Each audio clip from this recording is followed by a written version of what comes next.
Good morning, members. This is the appointed time, and we have a quorum. So let's start with information paper issued since the last meeting. Several papers, two papers. First, paper in relation to the administration's response to issues relating to expediting construction of nursery centre in Ma On Shan, raised at the LegCo members meeting with Sha Tin District Council members on the 29th of January. And there is also another letter from Dr Fernando CHEUNG to this panel on the discussion of the quality of private RCGs. Items for discussion at the next meeting. I'll see if members have any suggestions. The administration has not proposed any items so far. Dr. Fernando CHEUNG, my letter is about urging the panel on welfare services to discuss the quality of private RCGs. The Cambridge home has caused a major community concern, but this is not a single-off incident or one-off incident. This is just tip of the iceberg. So I hope that this can be dealt with expeditiously. Now, on the issue of the Cambridge residential care home for the elderly, we do have an item today on the licensing and inspection system for monitoring RCGs. We don't, however, have a specific topic on the quality of these homes. And I discussed with Dr. Fernando CHEUNG that if for the July meeting the administration is not proposing any item in particular, we can have an item on this for 2 hours. And I think we can also invite the sector's representatives to give their views, to give us a more comprehensive idea. I'll see if other members have any suggestions. If not, then for the July meeting, we're going to have an item, one item only, on the quality of private RCGs. Now, I think apart from sector's representatives, we should also invite concerned groups. We will allow, or we will invite the public to send in their applications. But please be prepared. If we receive many applications from groups and organizations, we may need to adjust our meeting schedule. But anyway, groups and members of the public are free to apply to attend the meeting. So this is mainly about private RCGs, or should we include RCHD as well? I think both can be included.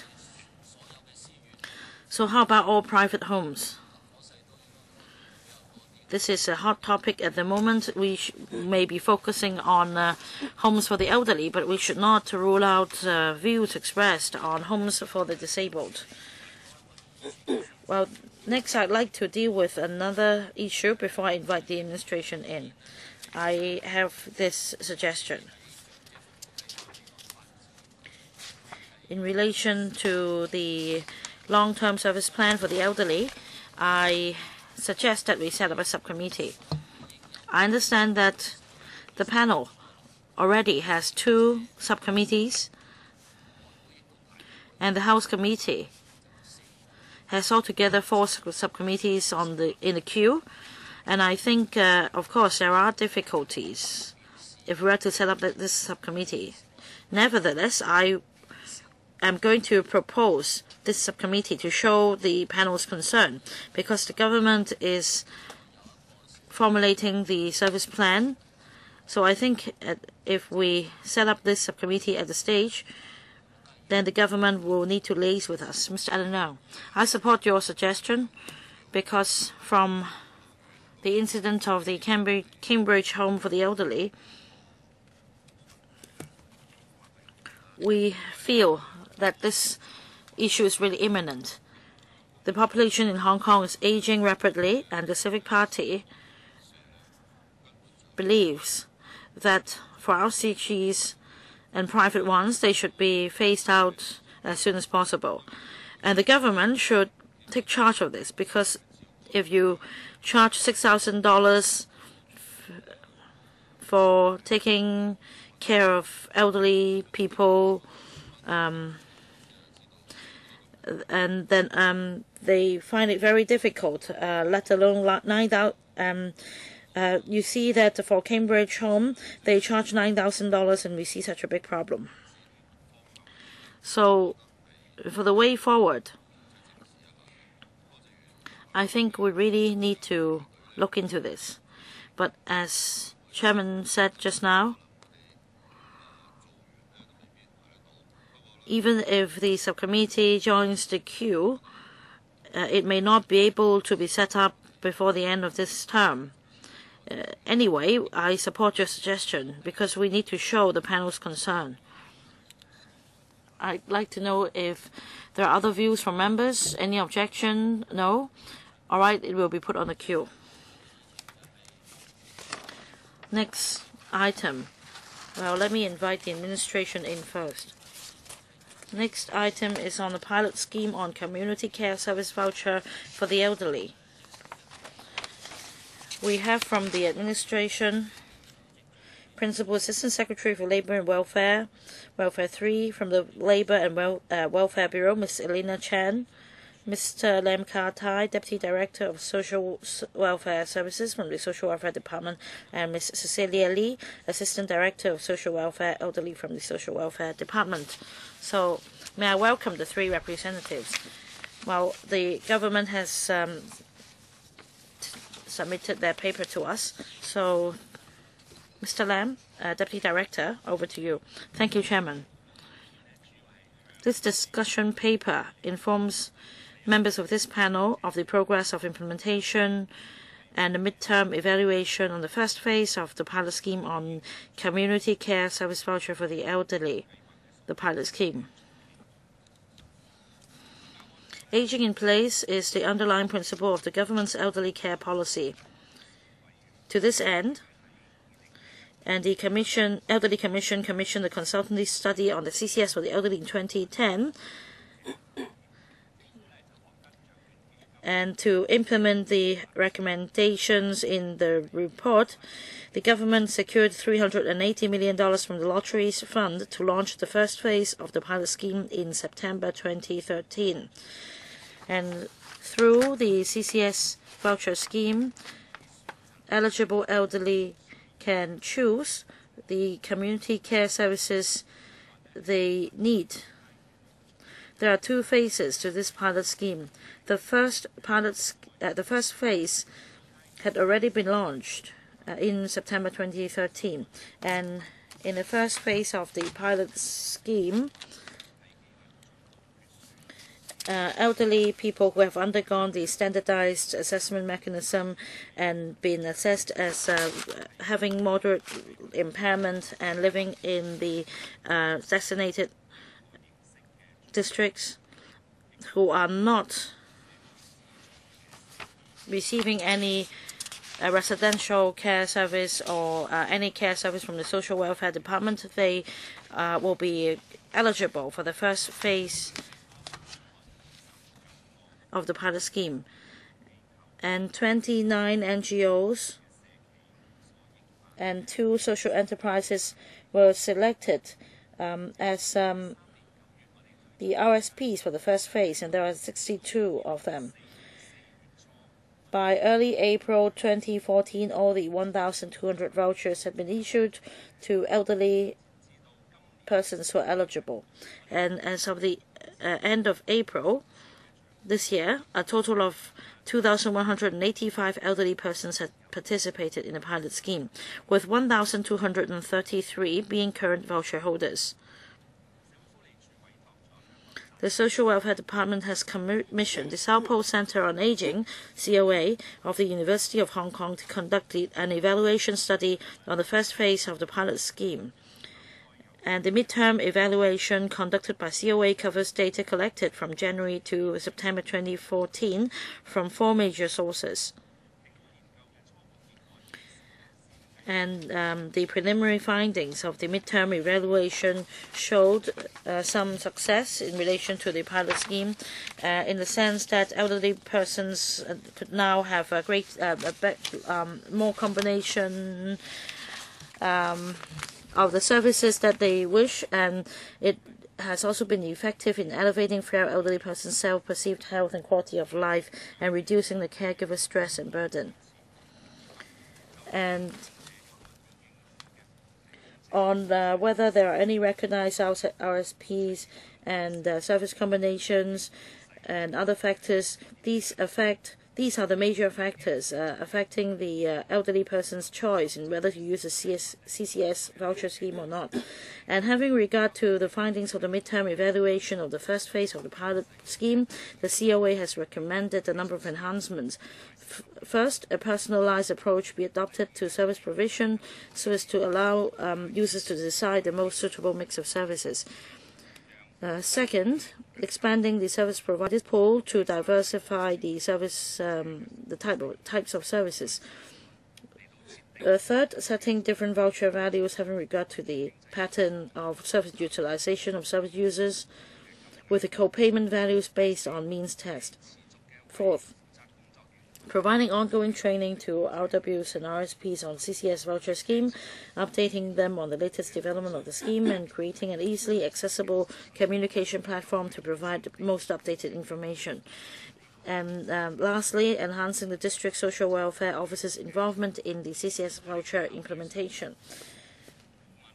We will examine all the recommendations and initial findings of the evaluation study to draw up the implementation details for the second phase of the pilot scheme. Thank you, Chairman. Thank you, Mr. Lam. Now the floor is open to members. I'll read out the names.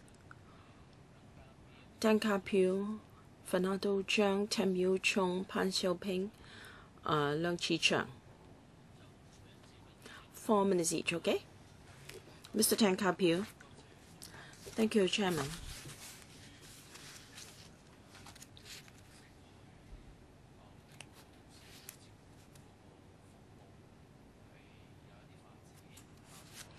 Regarding the use of CCS voucher for the elderly to enhance the development of personalized services, I do welcome that. But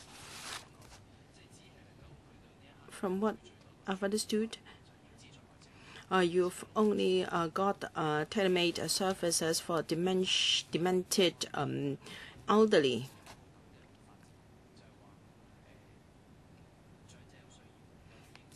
Now, demented elderly require specialized services, and as a result, the quantity of clients have allowed organizations to develop such specialized services. Since you have already accumulated some experience, will you make use of CCS voucher services, or make use of money from a lotteries fund to set up dedicated daycare centers for demented elderly? And from the amount of vouchers, or the value of vouchers is too small. Now, 11,000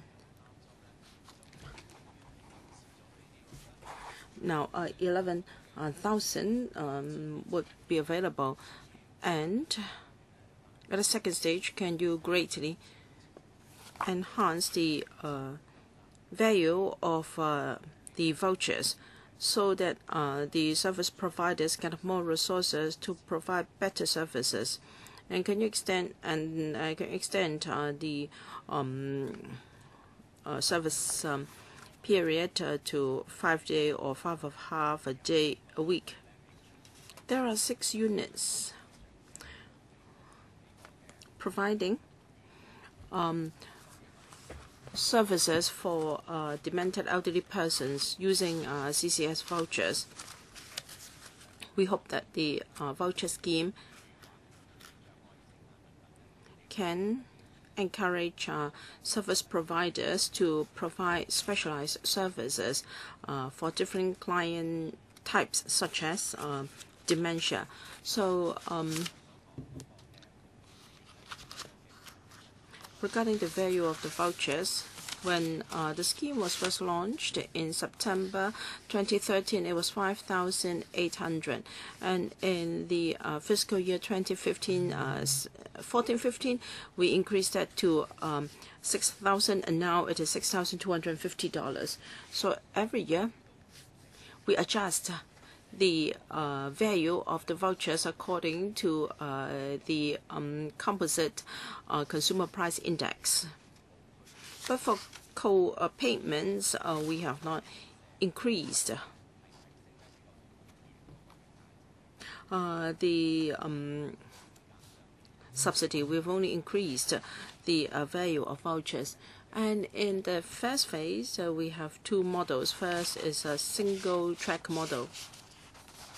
So part-time, daytime services are available from Monday to Saturday from 8 a.m. to 6 p.m.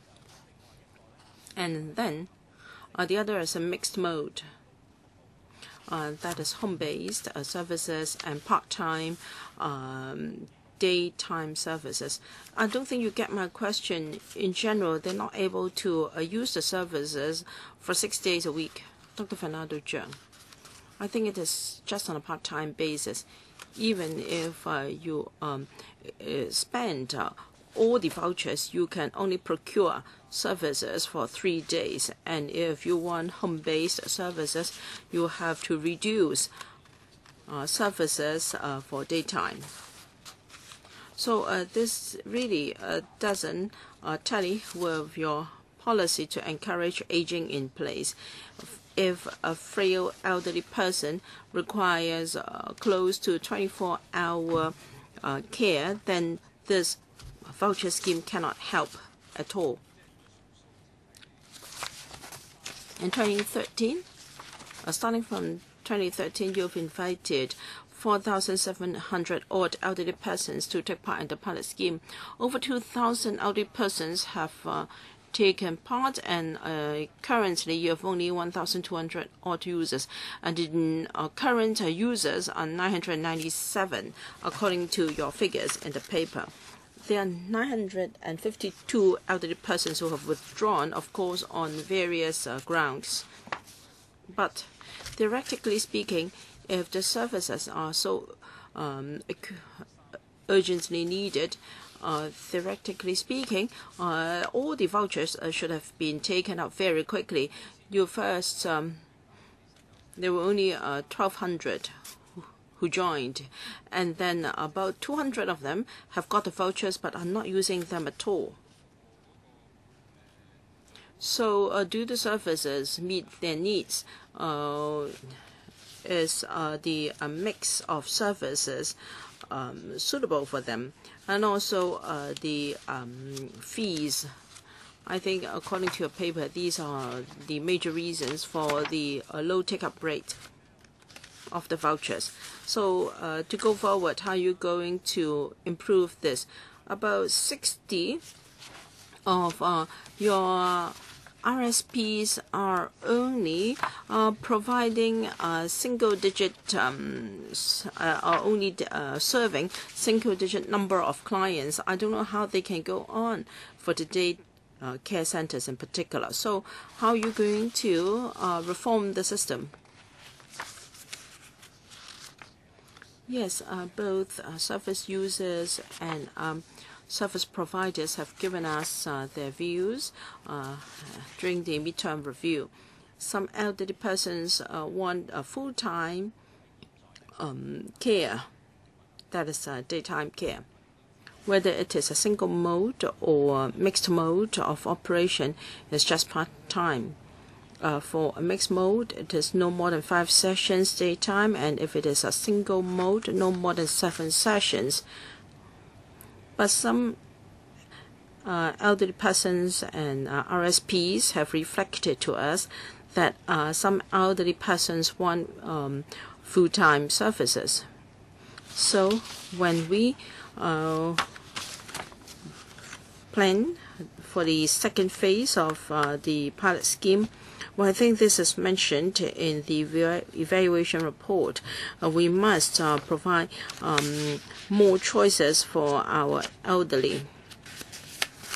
In the first phase, we've only got a single and mixed mode of operations.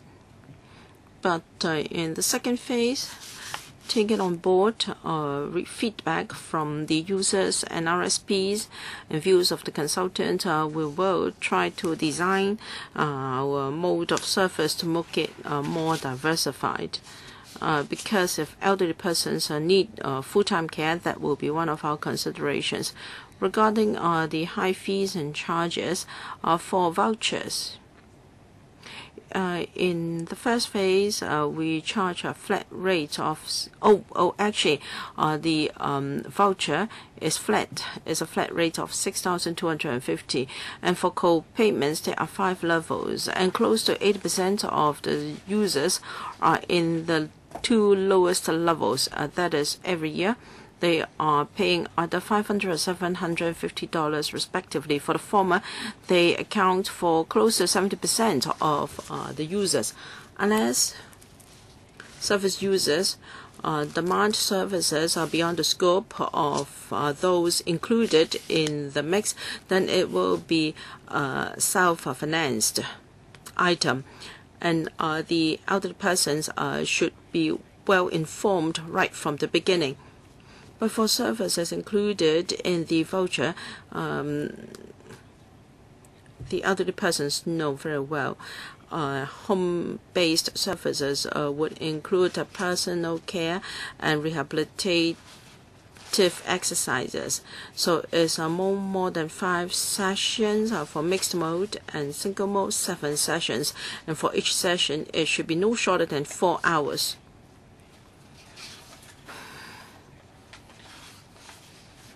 And for some service users,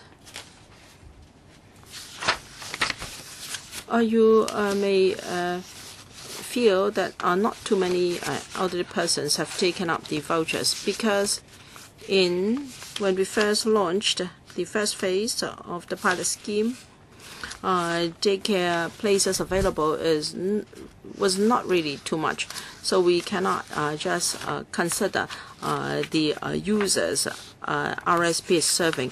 Perhaps only a few places were only available, and some elderly persons are already using those services available. Mr. Tam Yu Chung.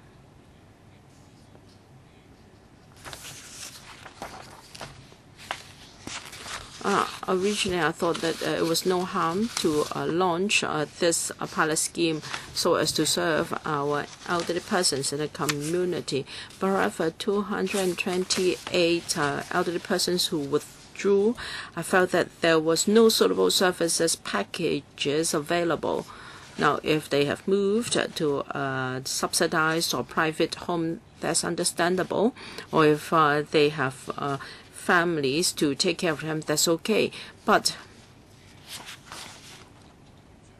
can you review the service users?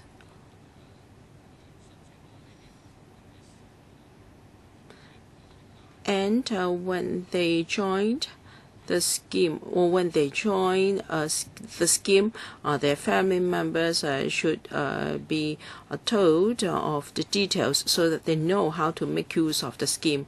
And for some elderly persons, I think their ultimate goal is to live in an RCHE because of their family members cannot take care of them, and they accept those vouchers on a transient basis.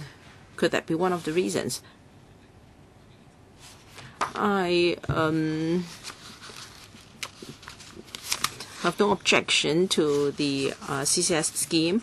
It's just that I think we should improve it to make it even more useful and effective.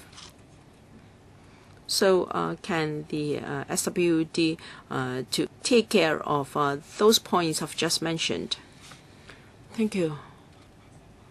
Mr. Tam said that 288 elderly persons withdrew because there was no suitable services package or no suitable service providers. So we did a telephone survey of these elderly persons because we also wanted to find out the reasons for their withdrawal. And we found out that out of these 288 elderly persons, 84% of them told us that they wanted longer duration of services for daytime care, and some elderly persons withdrew because all they wanted was home-based services, personal care, rehabilitative exercises, and they did not need center-based daycare services because they had family members at home. So that gave us some insight. When we map out the second phase, we may have to refine the service packages, because whether it is a mixed mode or a single mode, all elderly persons are required to receive daycare services. As for target elderly persons, well, for the first phase of the pilot scheme, we require those elderly applicants to be on the central waiting list, and according to the standardized care needs assessment mechanism, they should be assessed as being moderately impaired.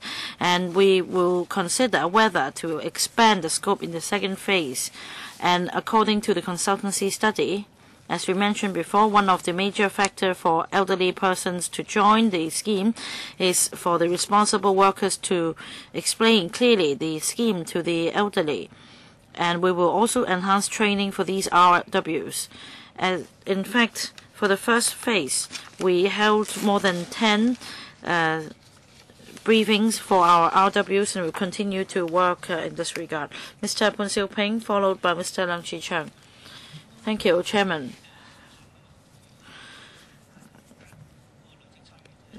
Well, in the table in Annex 2, altogether 2,185 have joined, and 952, however, have withdrawn from the scheme.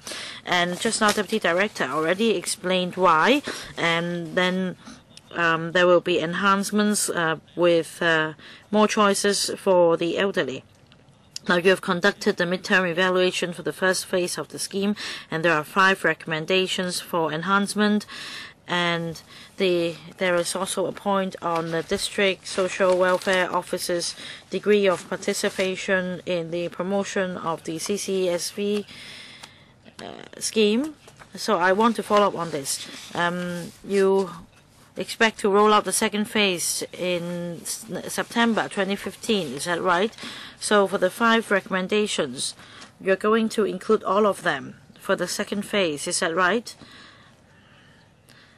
And to make the scheme more successful, with such a high rate of withdrawal at the moment, have you conducted any assessment as to the reasons for withdrawal? Now, first on timetable, we hope that the second phase could be rolled out by the end of this year. That is to say, by the end of this year, we hope to invite service organizations to apply to become RSPs, recognized service providers. We had 62 for the first phase. For the second phase, we hope to invite for invitations to become RSPs by the end of this year, so that before the end of the first half of next year, we can roll out the second phase of this pilot scheme. This is our timetable, and when we come to hammering out details for the second phase implementation, we will discuss fully with the sector. Mr. Poon just now mentioned about 952 elderly persons withdrawing from the first phase of the scheme, and perhaps I can explain for the reasons. Some of these elderly people are already on the central waiting list for either community care service or residential care service. About 40% of them actually got a place. As for the remaining elderly people, they may find the service packages not really suitable for them. That accounts for about 30%. As for the remaining elderly people, some of them became deceased before it was their turn for the pilot scheme, and for some 14% had a domestic helper at home. Some of them withdrew from the scheme for other reasons. So, to better suit the needs of elderly people, we believe that we should work on these fronts to reduce the rate of withdrawal. My other question just now was this. Do you have any idea on manpower, resources, etc.? Any more funding allocation? According to the consultancy report, the consultant's recommendations are that the more service providers, the better. In the consultancy report, we understand one point. That is to say, it is a crucial factor for elderly people to decide whether to use the CCS. That is, whether there are available services in the vicinity of their homes. So we welcome more service providers applying to become RSPs. There is no cap. We want more choices for the elderly as well. And secondly, in the same consultancy report, there is a recommendation that we should have regard to the mode of utilization of services. Because of the moderate level of impairment, some elderly people may want to have more rehabilitation service and more physiotherapy, and we're going to adjust that accordingly. Next, Mr. Leung Chi-Chung. Thank you, Chairman. Deputy Director mentioned the consultancy report for the first phase of the pilot scheme, and in it, it was mentioned the number of elderly persons under the scheme, and I can see that only 62 units have been chosen. And for the 18 districts, you see that altogether the level of service is really quite limited. I don't think the first phase of the pilot scheme could be called a success. You should actually learn from this failure, because according to this ratio, 30% of the participants withdrew subsequently. 30% withdrawal rate is quite high. So perhaps they couldn't find any service packages to their liking, and they decided to withdraw. So no suitable service provider is one reason, causing a 30% withdrawal rate. So if you adopt the same mindset or the same set of figures for the second phase, I can't see any improvement. So I think the consultancy study points out the crux of the problem. My question is this. Are you going to substantially increase the number of service providers for the second phase? If, say, not many service providers are available, that's not your fault, but then the voucher scheme cannot sustain. For the 8 districts, for the new they cover the new territories, Kowloon and Hong Kong. In the NT, you only selected 4 districts, relatively fewer.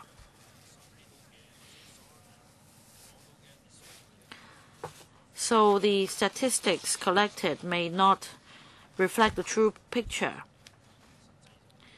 And if the scheme is launched territory-wide, you need to have 2 prerequisites: a sufficient, a critical mass of, participants as well as service providers. So for the second phase, you need to collect proper data to get more experience. Well, indeed, we gain much insight after the first phase of the pilot scheme, which can serve as reference as we prepare for the second phase.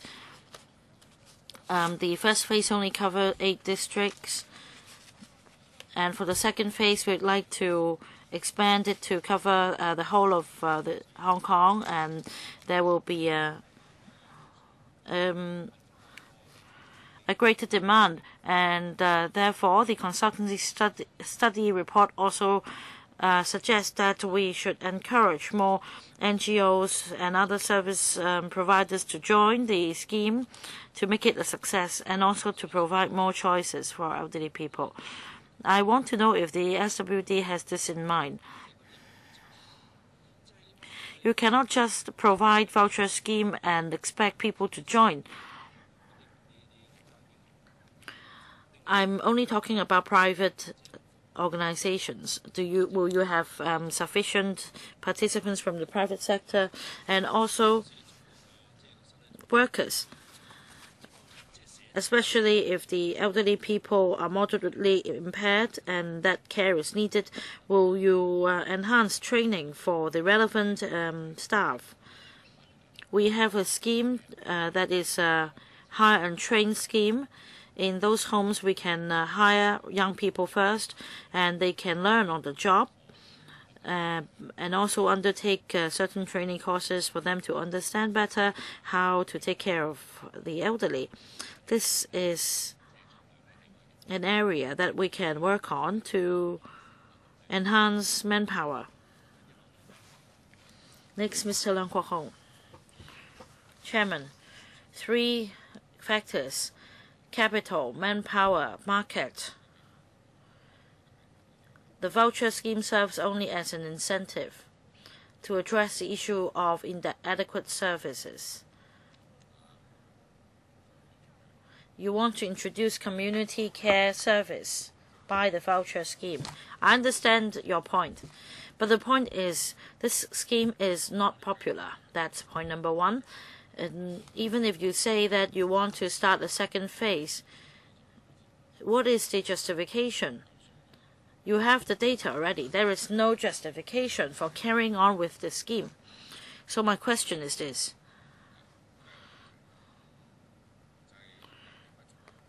This problem of manpower shortage, what ways do you have in enhancing manpower resources?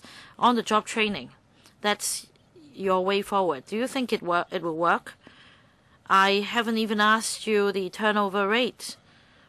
How many of these trainees leave whilst receiving training, and how many of them actually have time for training?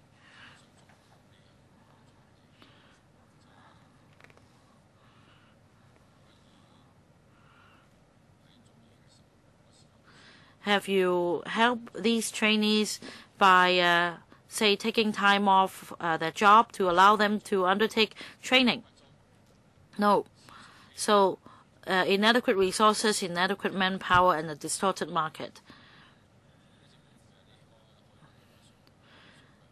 Now, LegCo may be asking the government for some statistics, and the government would say that the statistics shows that things are not good, but we're going ahead anyway. It's just like the constitutional reform package. So please explain to us, at this stage, what is the reason for carrying on with the scheme? Please give them time to answer. What are your justifications with these poor figures? For practitioners in the elderly care industry, there are various kinds. We need carers, we need allied health professionals like nurses, occupational therapists and physiotherapists, etc. And for nurses, starting from 2006, we have rolled out a training program for registered nurses for the welfare sector, and they will be required to undergo training. Well, let's save time. After subsidizing them for the training, how many of them actually stayed in their jobs? I once hurt my legs, and I also underwent physiotherapy. Right, give him some statistics. Well, the government always criticizes us for attacking the government. So do give us some figures. How many of them are subsidized? How many of them stayed in the sector after receiving your help? Now, please provide this information after the meeting. For the several job types the Deputy Director mentioned, well, if he has to provide the information after the meeting, that means he hasn't brought the information along. Doesn't he understand he will be asked these questions at the meeting? I think it's a waste of time. Do you have the information or not? About the social welfare sector's registered nurses training program implemented since 2006, over 80% of the trainees remained in the social welfare sector after the training. As for occupational therapists and physiotherapists, we have jointly held 2 cohorts of training courses with the Hong Kong Polytechnic University. And the second cohort is still ongoing with 60 trainees, and according to the agreement, these 60 recruits are required, trainees are required to stay in the PT or OT field upon training. As for the hire and train program, again, this is ongoing. We have a program with funds from the Lotteries Fund, and there will be 1,000 places for the several years' time, and which will be rolled out in due course. All right, it's now my turn. I'd like to clarify with the Deputy Director on a few points. First, you said the second phase would be launched in September this year, hoping that more RSPs will join. But I'd like to know whether the the number of places will be capped at 1,200. And as mentioned by some colleagues, about 18 of those RSPs serve a single-digit number of residents. For instance, Sam Shui Po 0, Kwun Tong 1, 11, Sha Tin 11, and East 9, 3. I believe most of these are required to provide 10 to 20 places, and there are 16 RCPs serving less than 10 elderly persons. And you said that come the fourth quarter of this year, you want to have many more RSPs.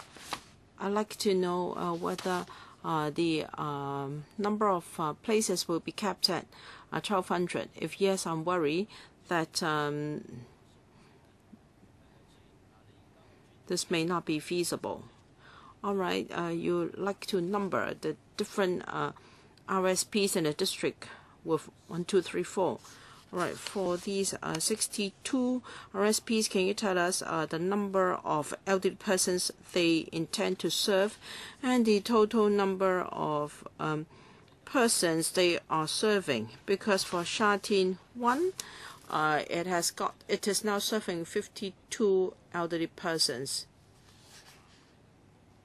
But as far as I know, there is no RSP in Sha Tin that can provide as many as 20 to 40 places.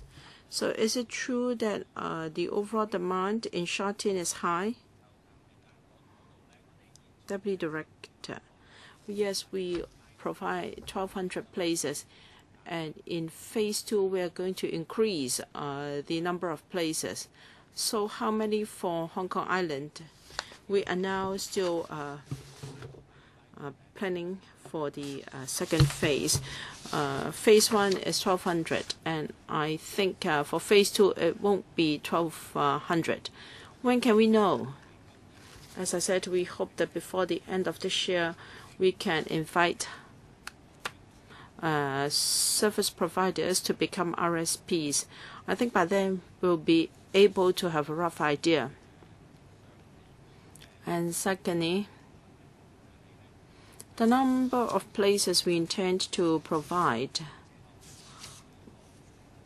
There are 62 RSPs, 27 of them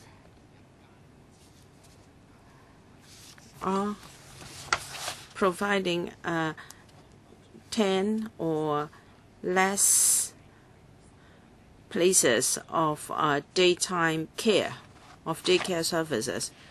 So for some of them, they're only serving a few elderly persons, as shown on the table. A number of elderly persons receiving service. Some might be receiving a mixed mode of service. That is, they are having both daycare and home-based services. And secondly, Chairman, you asked about the Sha Tin RSP serving 52 elderly persons. This is because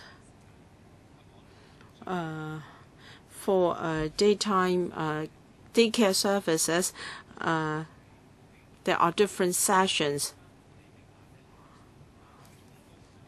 These 62 RSPs are providing 922 places altogether, and 997 elderly persons are being served. All right, a second round, Mr. Tan Ka-Piu, to be followed by Dr. Fernando CHEUNG. 3 minutes, okay?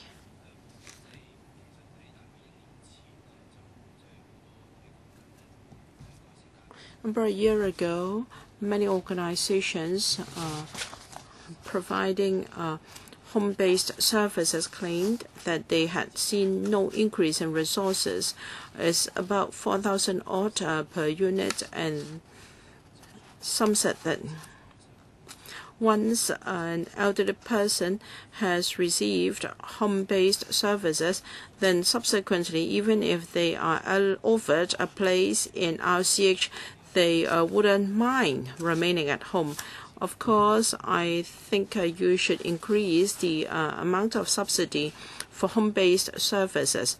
So I'd like to ask, why don't you directly increase the number of places and scope of service for home-based services?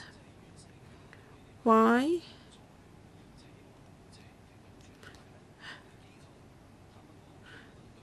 I think we have to be fair to these organizations. You have them to budget for an uncertain number of elderly persons. How can they make any plans? And for home-based services, about $4,500 per capita, and for the enhanced home-based services, we have increased the number of places, so we have 7,245 in total. And the idea of the pilot scheme is to offer more choice, because there may be daycare centers or services that the elderly persons prefer, and they can choose it. And for improved home care, for 2015-16, the cost is about 4,600. Whereas the value of the voucher is 6,000 $250 because if it is a mixed mode, then both daycare services and home-based services are included. So the value of the voucher is fixed with reference to the cost of daycare services and home-based services. Well, you can expand the pilot scheme to benefit elderly persons in all 18 districts, but to be fair, you must increase the subsidy for home-based services. It should not be adjusted according to inflation only. Otherwise, without sufficient resources, you are only encouraging more elderly persons to live in RCHs. Dr. Fernando CHEUNG, I agree with Mr. Tankarbill. If we have more resources, we should spend them on integrated home-based services or enhanced home-based services. Now, if we just look at the statistics, you can conclude that the pilot scheme is not really successful because the take-up rate is low and the withdrawal rate is also high. And according to the paper, some withdrew because they were allocated other resources. Some have gone to private homes. I'd like to know the exact number that have gone to private homes. 359. 129 out of the 359 elderly persons here have gone to live in private homes. Well, this is regrettable because about 30% of the elderly persons withdrew because there was no suitable services available, and 190 of them went to have gone to stay in private homes. So can the pilot scheme prevent institutionalization? Can it really offer sufficient and quality services to allow our elderly persons to age in the community? I think this should be the primary objective of your scheme. But judging from the figures, I don't think you have achieved this. I'm worried that now you will continue to launch full-time services. Does that mean that the value of the vouchers will be increased? And secondly, for daycare services, you told us that there are only 200 or so RSPs offering less than 10 places. I think you are in fact exploiting resources of current subsidized services, and you will also exploit resources of therapists. So I think the voucher scheme is really a scam. I think you should stop the pilot scheme and go back to the current subvention model. I think the administration should take on board Dr. Fernando CHEUNG's views. Mr. Leung Kwok-ho. Now, there is a secret unknown to us. How are daytime daycare services being provided? Now, the vouchers are taken up. That means there is a demand. I'd like to know whether we have more resources on the part of our SPs to receive the vouchers. We cannot tell. You rely on market forces. So either an RSP is fully has more business that it can cope, and some others may not have any services. And for enhanced home care services, if an elderly person is living in a subdivided unit, how can you improve his home quality? You can say in better districts there are fewer elderly persons receiving home-based services, because if their living conditions are too bad, then the elderly persons would rather walk to daycare centers. So if the vouchers are offered and yet the relevant centers do not know whether business will come, how will they expand their service capacity? Or they may expect 20 elderly persons coming to their center and yet only 2 subsequently procure the service, then they will not be able to make ends meet. And what if your scheme fails? Then people hired will become unemployed. So you have created a self-inflated system.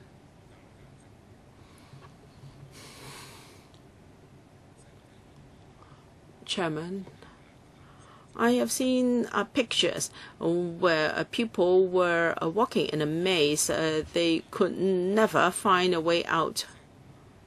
So you want to resolve the problem of insufficient RCHE places. So you use incentives to encourage people to so-called age in place or stay in the community. And yet services there are not really sufficient. So it would be like the Cambridge home. Elderly persons are driven from here to there like cattle. So the Cambridge home just stripped elderly persons, and they were asked to wait for the turn to take a shower. How many elderly persons can understand your scheme? Even we here cannot understand your scheme. So is this SAL government like the Cambridge home? Well, there is bound to be a distinction because there it is community care. I think Deputy Director has heard the views from all of our members. So let me give a conclusion here.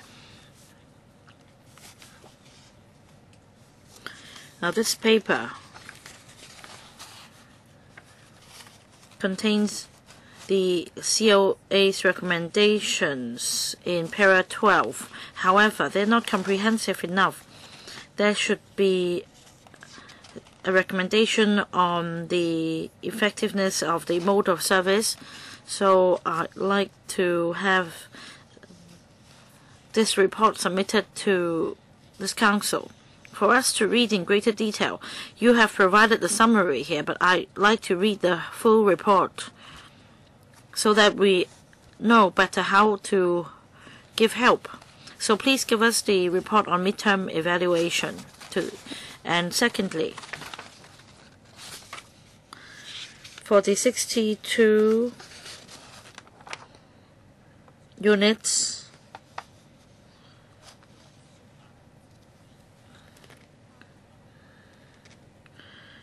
I'd like to match the number of places from these 62 units with the places mentioned in the report. Well, we are collating the data on the report, and we will submit the final report to members, and we'll also provide the number of daycare places for, provide information on the number of daycare places in the from the 62 units. So much for this item. Let's move on to the other item, issues relating to the welfare of refugees, torture claimants, and asylum seekers. So let's invite the next batch of government representatives in, who are Mr. Lam Ka-tai, Deputy Director of Social Welfare from the Social Welfare Department, and Mr. Alex Wong, Mr. Billy Wu, Principal Assistant Secretary for Security from the Security Bureau, and Mr. Alex Wong, Assistant Director of Social Welfare, Family and Child Welfare, and Chief Social Work Officer, Family and Child Welfare from the SWD. Mr. Wu, over to you. Thank you, Chairman. On members' invitation, we're here to report to members on the latest development of the humanitarian assistance program for the non-refoulement claimants. Illegal immigrants should be repatriated to their home of origin as soon as possible.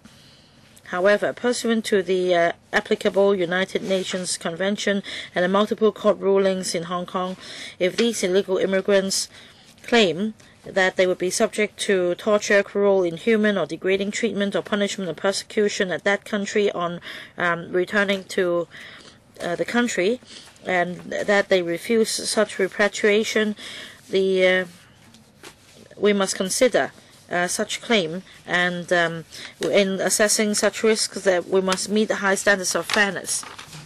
And after raising such claims, when the illegal immigrants are waiting in Hong Kong for the claims to be assessed, if necessary, on humanitarian grounds, Hong Kong government will provide support on various fronts like transportation, food, etc., and accommodation, etc. And last year, the SWD began a new round of tendering exercise on the services provided, and having sought views from members in the tender document, we have included two new measures. First, to divide the service contracts from one region to 3 regions to encourage more potential NGOs to provide such service. And secondly, we've also introduced food coupons in lieu of the provision of in-kind food assistance. And last year, altogether, 5,700 illegal immigrants filed such a torture claim and refused repatriation to their countries. So altogether, there are 10,000 or so such claimants in Hong Kong, and the service users under the assistance program has also increased to 8,700, which is highest since the beginning of the program.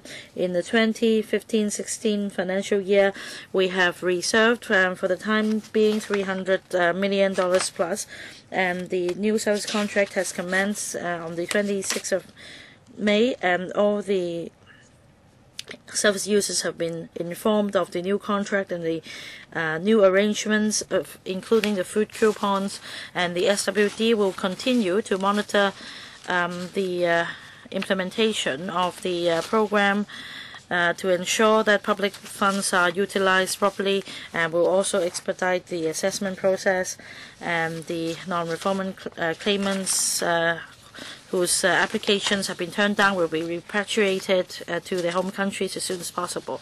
All right, discussion. 3 members waiting to ask questions: Dr. Fernando CHEUNG, Mr. Poon Siu Ping, and Mr. Albert Ho, and Dr. Helena Wong. 4 minutes each. Dr. Fernando CHEUNG. First, I want to point out that indeed there are wars, persecution, political persecution going on in the world, and that indeed there are many people fleeing their countries because of these reasons. And Hong Kong also has a history of accepting such immigrants fleeing from their countries. But now, I'm really disappointed in the government in calling these people illegal immigrants collectively. Although we haven't signed the United Nations Refugees Convention, refugees do exist. We see in other places in the world wars are going on, and these refugees may flee from their country to another country. And in more advanced societies, they feel the responsibility of taking care of these refugees on humanitarian grounds. So first of all, I have to say that we should not label these people who flee their country to Hong Kong as illegal immigrants. Many of them actually entered our territory through legitimate means. And when the UN Convention Against Torture is invoked, they would have to stay. They would have to be an overstayer before their claim would be accepted. And I think it's ridiculous to ask them to overstay beyond their permitted period of stay before their claim would be dealt with. Now, food coupons, it's is an improvement.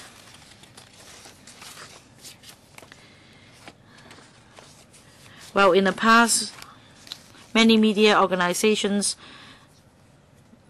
had conducted surveys, and in fact 1/3 of the funds were lost through dispersing food at the 7 food distribution outlets. So food coupons is an improvement, but I don't understand this.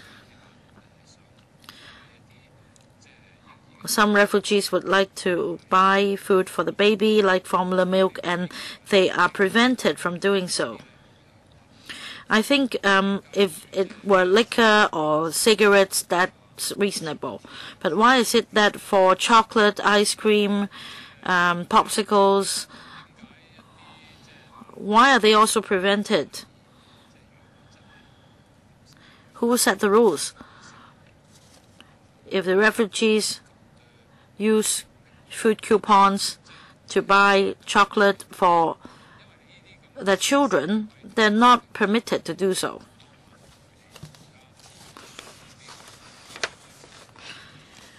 Well, this coupon scheme only began in the end of May, and in fact, in Welcome Supermarket there is this list: juices, yogurt, formula milk. All these products are banned. So my first question is, who make this list? Mr. Wu? Thank you, Dr. CHEUNG, for raising this point about the UN Convention. It's true that the Refugee Convention is never applicable to Hong Kong, and this is, we just want to address the legal issue concerning their status of stay. We're not trying to label them as illegal immigrants. As for food coupons, after the new contract commenced on the 26th of May, the food coupon scheme begins to take effect, and there are more than 200 types of food covered.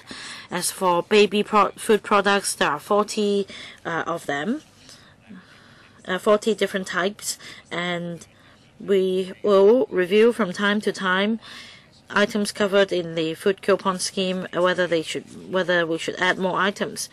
Well, the contract has just commenced on the 26th of May, and we will regularly review the list. And the food coupons are actually supermarket coupons with a denomination of 100. And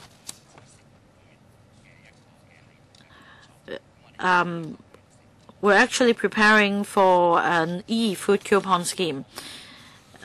We hope that when it is launched, it will further help non-refoulement claimants to buy food from various places, such as supermarkets or shops selling halal food.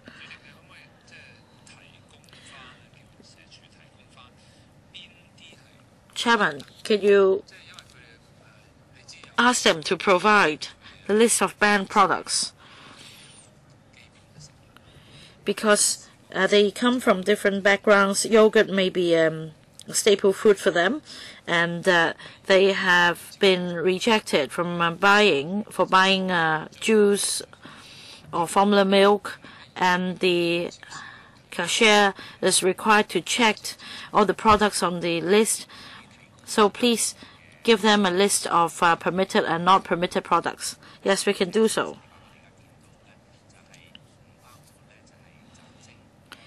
Liquor, cigarettes, medicine, cosmetic products, chocolate, ice cream, potato chips, snacks, gifts, and or inedible baby food products are not permitted. I can give you more details later.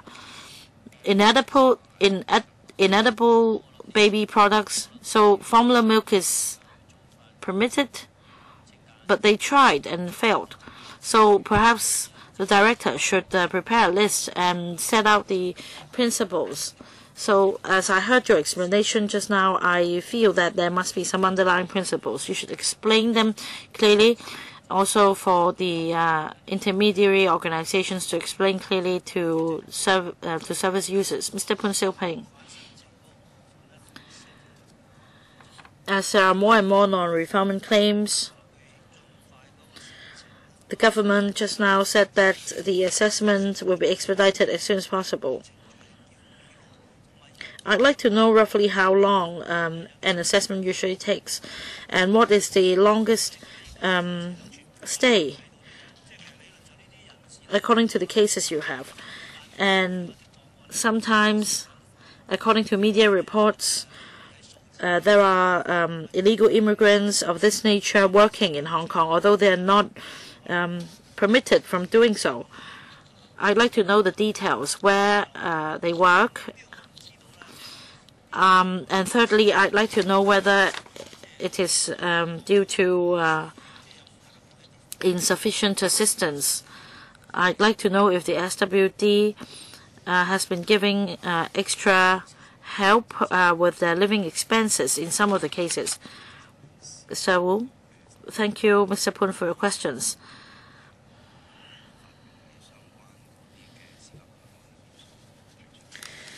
Now, the assessment is not based on the number of principles raised, put forward in the various CFA rulings in different cases. For example, the claimant will be required to fill in a form, and then the immigration department will invite the claimant to undergo an interview, and then after the interview, based on the information sought and the information from the host country, a determination will be made, and the aggrieved subject could launch an appeal, and the appeal will be dealt with by an appeal board.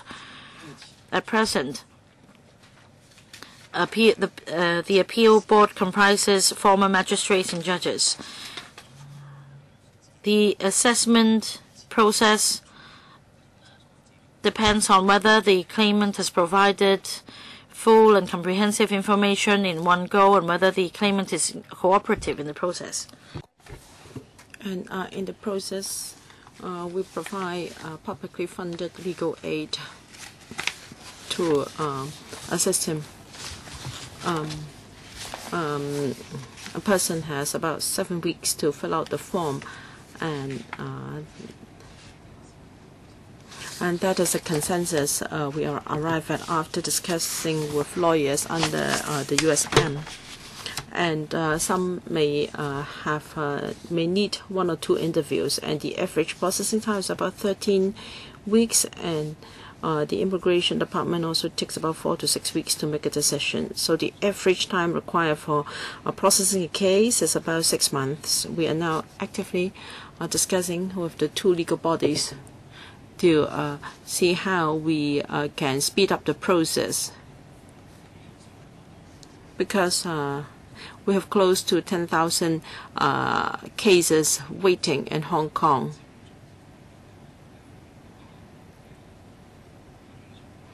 There were various court rulings in the past few years, so we've made some adjustment. In the past, some applicant would submit an other risk after one consideration, so that would lengthen the processing time. So with the introduction of the USM Unified Screening Mechanism, this will not happen again. In 2015-16, we hope that the Immigration Department can process more than 2,000 cases. According to the department, many cases of illegal employment took place in remote areas, such as recycling yards and also car parks. On average, illegal immigrants that have lodged a claim in Hong Kong have stayed here for more than 2 years on average, but we have to admit that some of them have been here for longer, some as long as 8 to 10 years. So for your information, for claims received so far, Some of them, or most of them, on average, have been in Hong Kong for 12 months before they lodge a claim. Mr. Albert Ho, then Dr. Helena Wong. Mr. Albert Ho. Thank you, Chairman. Of course, I understand that many claimants have a rather complicated background. They will submit a lot of background information requiring the Immigration Department to vet carefully. And if a claim is rejected, then an appeal is allowed, and the review board will have to list the cases, and I was shocked to hear that some of them have been stuck in Hong Kong for 10 years. Even 4 years is very long. So I'd like to know whether there have been cases where the rejected claimants were rejected by all countries, even after they have gone through an appeal. So as a result, they don't have any nationality. Why can't ruling be made ASAP? If a person is really statusless, perhaps we have the duty to accept them, because some of them have been here for 10 years. So do they have to wait for another 15 years, 20 years? Mr. Albert Ho, I have to explain. Some cases have been here for a longer period of time, not because no country has been willing to accept them. From 2004 to now, the court has made a number of rulings on how we can meet high standards of fairness, and also the scope of factors that have to be assessed. The court has rulings on that, and we have from time to time adjusted our procedures. When we first started the vetting, there was no legal support, and there was no independent appeals board to deal with appeals. Subsequently, it was determined by the court that such supporting measures have to be in place in order to be highly fair. So some of the cases have been vetted once again using the very high standards of fairness to assess whether the risks they claimed exist or not before repatriation can take place. And at first, we focused on our claims on ground of torture. But in 2012 and 2013, the CFA had rulings on 2 cases. All right, a claim on the ground of torture is one thing, and a claim on the ground of inhuman or degrading treatment will have to be vetted once again using these new standards. Chairman, so for various reasons, these people can be stuck in Hong Kong for a long time, and the humanitarian assistance program is not really humanitarian enough. It is even worse off than our CSSA system. Although you have improved the situation a little bit by giving food coupons and also giving them living allowance, 1,500 per month for accommodation. What can they afford? And the greatest problem is they are not allowed to work. If a person is able and fit to work, and if you don't allow them to do so, and you do not give them any activity, it is just like putting them in jail. So can you relax the restriction on employment, please? Mr. Wu. We hope that with the introduction of USM,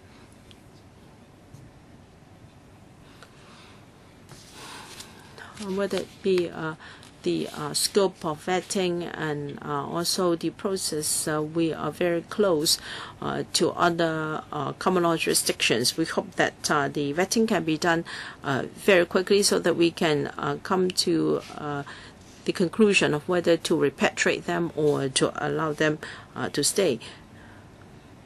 Now, they are confirmed that Now, they are not allowed to work here if a claim is pending to be settled. But if their claim is substantiated, then they may apply to the Director of Immigration to allow them to work here. And we've seen successful cases, yes, if they are confirmed or substantiated. But some of them have been waiting for many years. So why can't you allow them to take up employment with some conditions? I think this is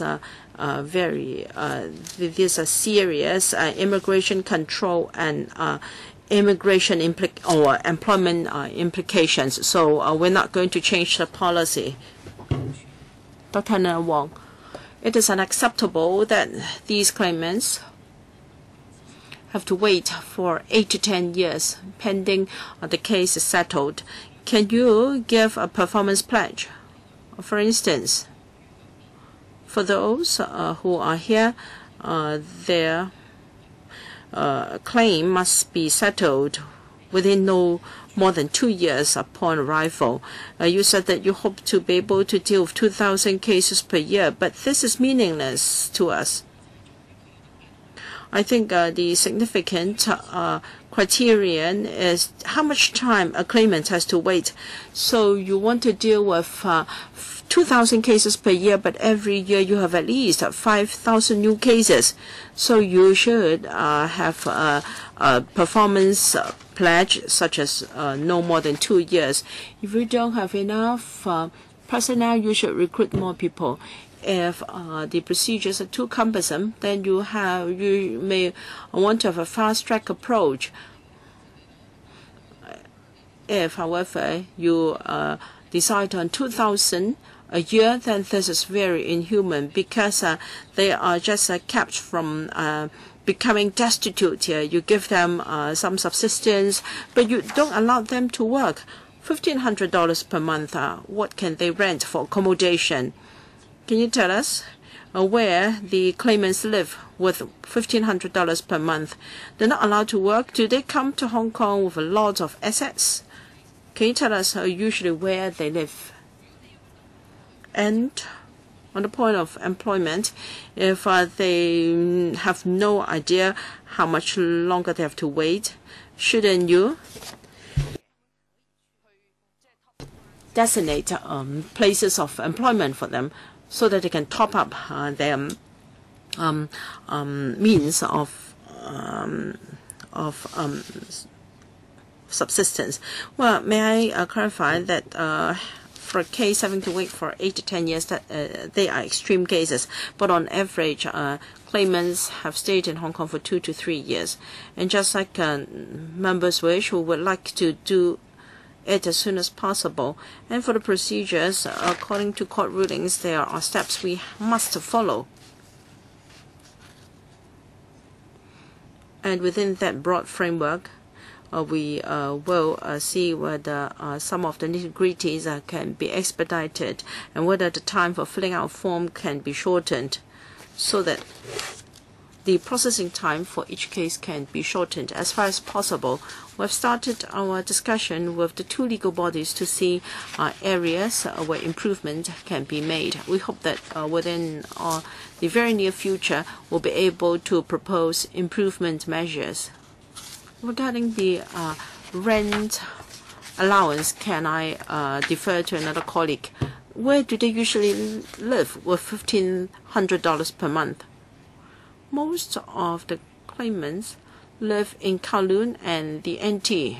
I have visited some of them. Some live in old buildings. In Mong Kok, maybe two will share a room. We encourage them to share a room because if 4 persons live together, then they have $6,000.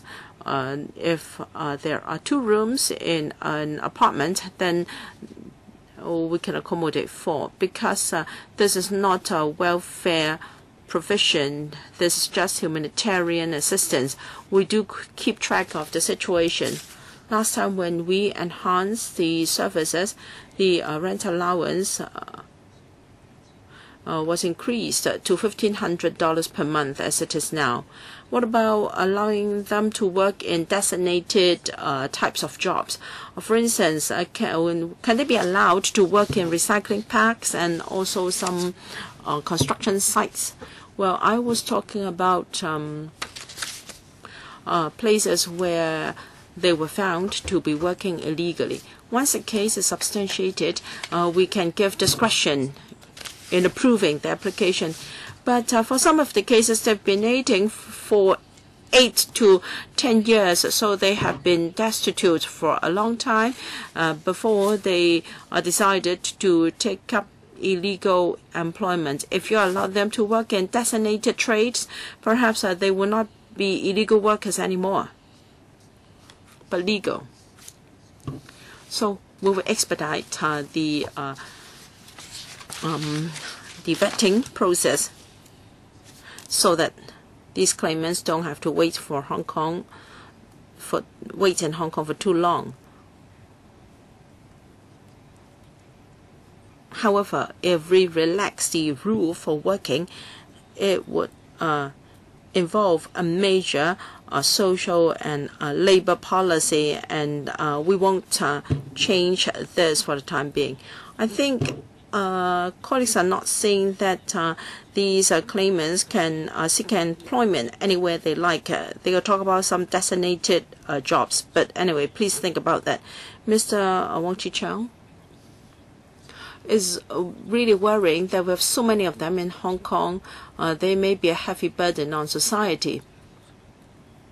Of course, as mentioned by some colleagues, can we expedite the vetting process?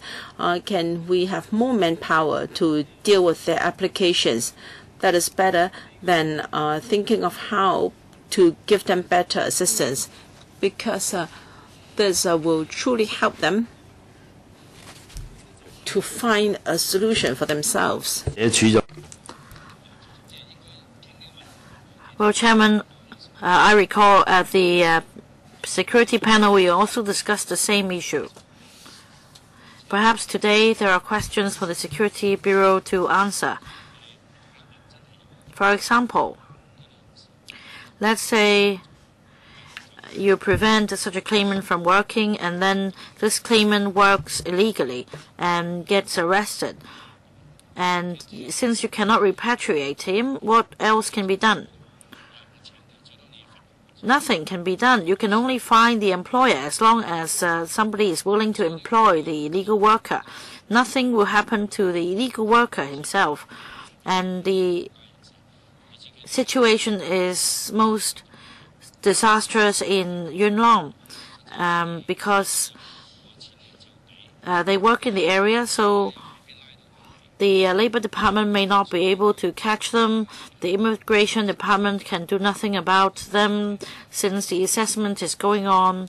So I'd like to know from the Social Welfare Department, after giving out monitoring assistance, how can you help them live in Hong Kong in a more orderly manner, so to speak?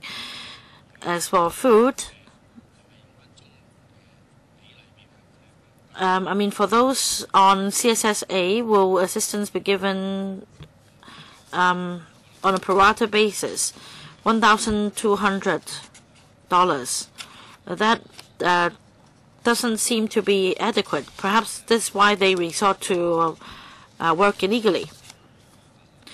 Now, if these claimants breach the laws of Hong Kong, be it in the immigration laws or the general laws of Hong Kong, during their stay, they will be dealt with in accordance with the law. And if they are sentenced to imprisonment, they will need to serve their term before their claim will be further dealt with. Now we're dealing with the refoulement of these claimants, and in the process they raised reasons for non-refoulement, and we deal with these reasons. And if they are imprisoned, of course they will not get any humanitarian assistance from the Social Welfare Department. However, after serving the imprisonment term before their refoulement, the social welfare department will need to deal with, whether they would face such risks upon being returned to the home country. And only when these risks are confirmed to be non-existent would they be sent back. $1,200, Deputy Director, is this sufficient for non-refoulement claimants during the stay in Hong Kong if they're unable to meet the basic living expenses? Then on humanitarian grounds, we will provide humanitarian assistance. But I emphasize that this is a kind of assistance on humanitarian ground. This is not a kind of welfare benefits. And on accommodation, food, facilities, and transportation, we provide subsidy. So it's not just 1,500 for accommodation. For example, they may need to take transport to see the lawyer, to have religious gathering, to see social workers, and we do have assistance in this regard. Mr. Leung Kwok Hong, Chairman, $1,200 for the food coupons, rent allowance,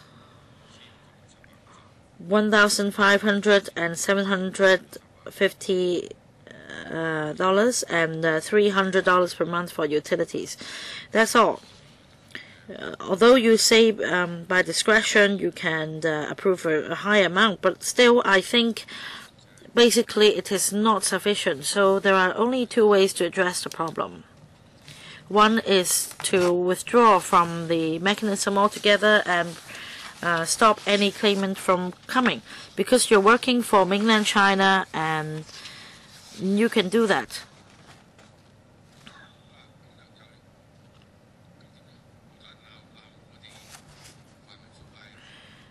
Many criticizes us, the Pandams, for supporting the non-refoulement claimants. Well, in fact, refugees also fled the country to come to Hong Kong in the past, and we welcomed them because we wanted to have a bigger workforce. Well, now you say you're going to expedite the assessment process. Is it a contravention of the basic or the common law?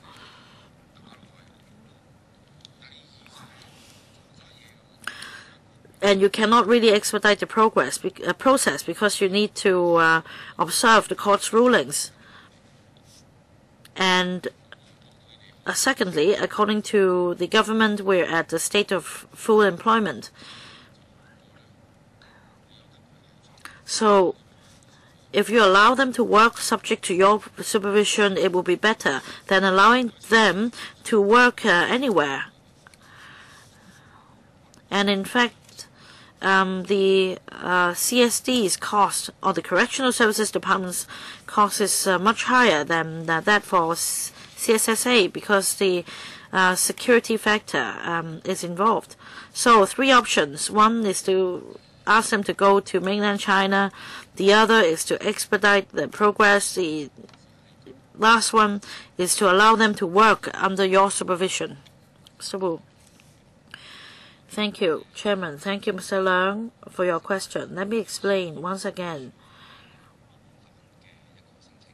that there is a need for us to deal with the non-refoulement claims, and the process for doing so and the length of time required for doing so are based on the CFA rulings over the past decade or so, as we're expediting the procedures. There are certain requirements in the court rulings as far as the procedures are concerned. As for how we can further expedite the progress or to make the assessment more effective, we are still discussing with the legal professional bodies and the concerned groups. We do have some ideas in mind, but we need to further discuss these ideas before explaining further to the public. As for our work, apart from the batch of claimants still waiting for the assessment outcome in Hong Kong, we need to consider other matters. pursuant to various court rulings.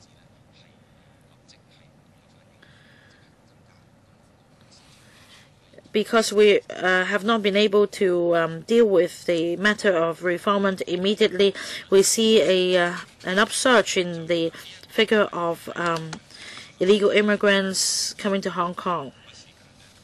And that's a problem. Dr. Kwok Ka-ki, I see from the figures that at one time there were 9,700 claimants, and as I heard, the assessment procedure could take 8 to 10 years. And with a substantial increase in the number of illegal immigrants over the past years, has the government stepped up its manpower in dealing with this issue? Because if you don't have additional manpower, the whole process could take much longer, maybe 15 to 20 years. Secondly, I'd like to know whether you have this performance pledge.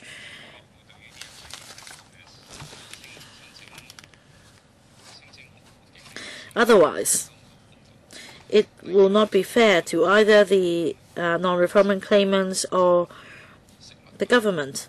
Thirdly, how is the amount of $1,200 for food be set? Because $1,200 per month for food really isn't sufficient. And for the new service contract, according to media reports, the service organization ISS Hong Kong has been receiving some very bad reviews according to service users. And yet, for the 3 regions, again, the contracts have been awarded to the ISS. What is the reason? Is it because you have not received any bids from other tenderers?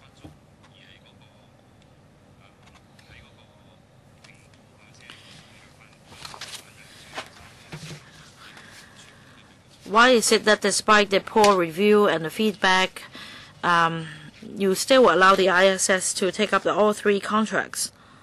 So, on the number of years of stay, we should make it clear that on average, they wait 2 to 3 years in Hong Kong. And just now, a member asked, what is the longest period of stay? And I quoted the case of 8 to 10 years, but on average, they stay for 2 to 3 years. What about manpower? In March 2014, the Immigration Department implemented a standardized assessment mechanism pursuant to the 2 CFA rulings. We did appropriately increase our manpower. We dealt with 1,500 cases. Under the USM, the Unified Screening Mechanism, we dealt with 1,500 cases. In the coming financial year, the Immigration Department seeks to handle 2,000 cases.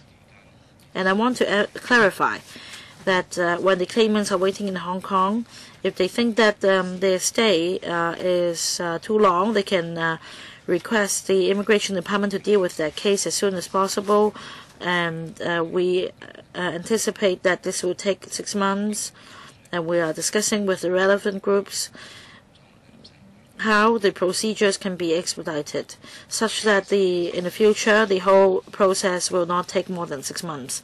Deputy Director, on budget for food, we have a list of food products for scrutiny by the Department of Health. We provide close to 200 food products, including 21 types of meat or meat products, 35 types of vegetable or beans, 12 types of grains, and 12 types of drinks, and 9 types of fruits, and 20 types of sauces and condiments, and also some 40 types of baby products. And they could make their purchase based on the list. And if a claimant requires a special diet because of his or her health condition, then on producing a medical certificate, the SWD will give consideration on the case merits. I mean, if the budget of $1,200 is not sufficient in that case. And as for the ISS Hong Kong winning the service contracts for this term, last November, we started an open tender process. We invited NGOs to submit their bids for the service contracts, and the International Social Service Hong Kong branch was the only eligible bidder. And we followed the appropriate procedures in assessing the tenders, and in the end, the contracts were awarded to the ISS. My questions was whether there were other bidders. Was there any competitive bidding involved? Well, it was done by way of open tender, but apart from the ISS Hong Kong, we did not receive other bids. Next, Dr. Elizabeth Quat. Thank you, Chairman. I have a question. In relation to the accommodation of the non-refoulement claimants, I see there is a rent allowance of $1,500 per month. The amount has been increased to $1,500. Now, we're short of housing in Hong Kong. $1,500. Have you considered where they're living? Are there any street sleepers? Deputy Director. They mostly lived in Kowloon and the New Territories. We encouraged them to share a flat, because for 4 persons, if they could find a flat altogether, they could afford a $6,000 flat with 2 bedrooms. I personally also visited them in, more older buildings in the urban district. Such flats are available, and we will closely monitor the situation and get more data.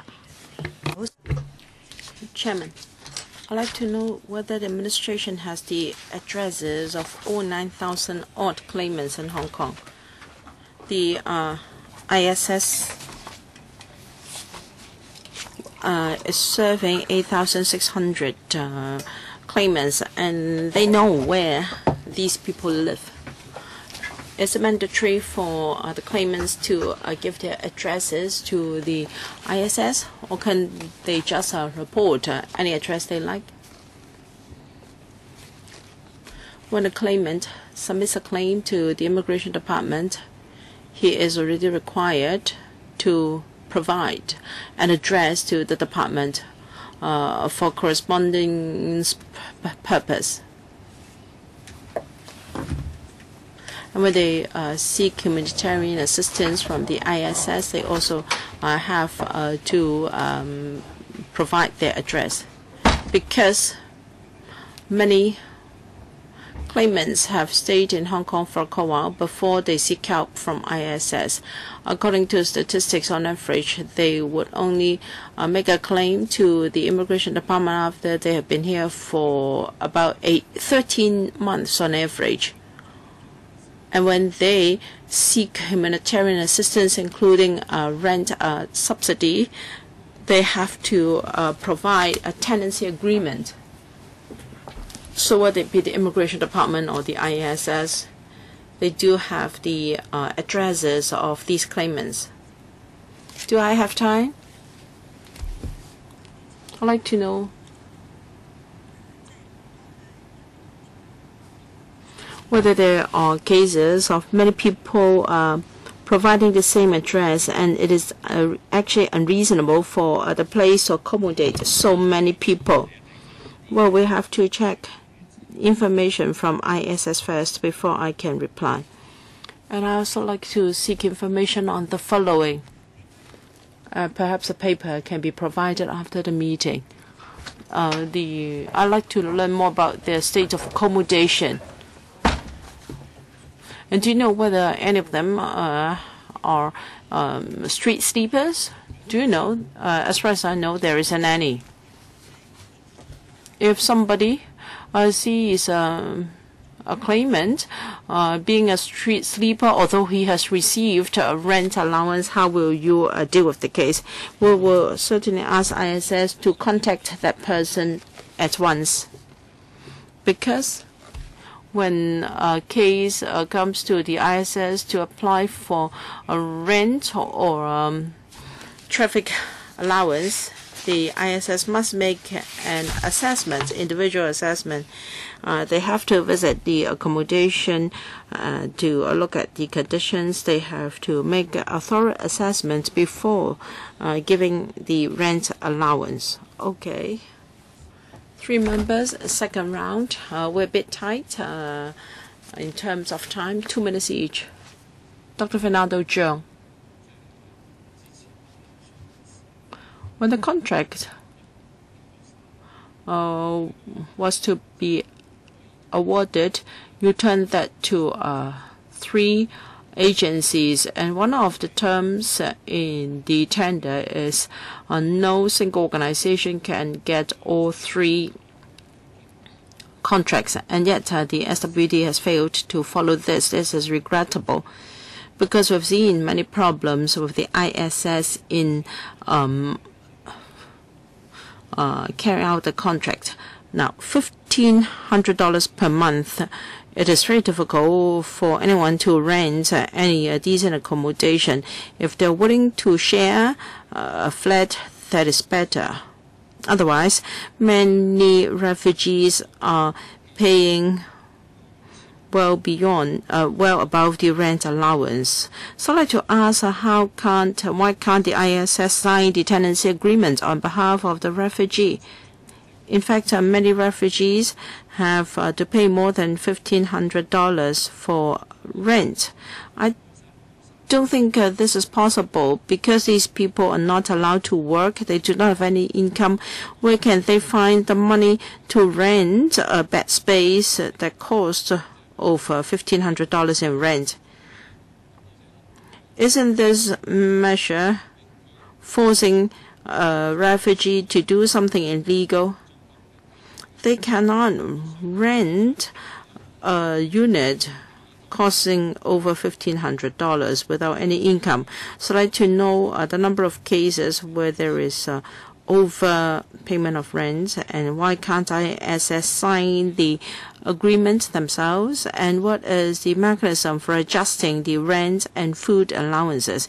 Is it done annually, and what is the mechanism? 1 minute, please. According to our tender documents, we say that when there are competitive bidders, then a successful bidder cannot get more than 2 of the contracts. However, in this case, ISS was the only bidder, and so that clause could not be enforced, because we did say in the document that if there were competitive bidders, and for assigning the lease or the tenancy agreement, very often when a claimant comes forward for help, he has already got a tenancy agreement. Some of them have been living in the premises for quite a while, and a tenancy agreement is a contract between the tenant and the landlord. And if the ISS provides any rent allowance, it will be paid directly to the landlord, but not through the claimant, because we want the money to be spent on rent allowance only. Dr. Hon Wong, I have 2 questions, Chairman. First, the operations to crack down on illegal smugglers or syndicates to help smuggle illegal immigrants into Hong Kong.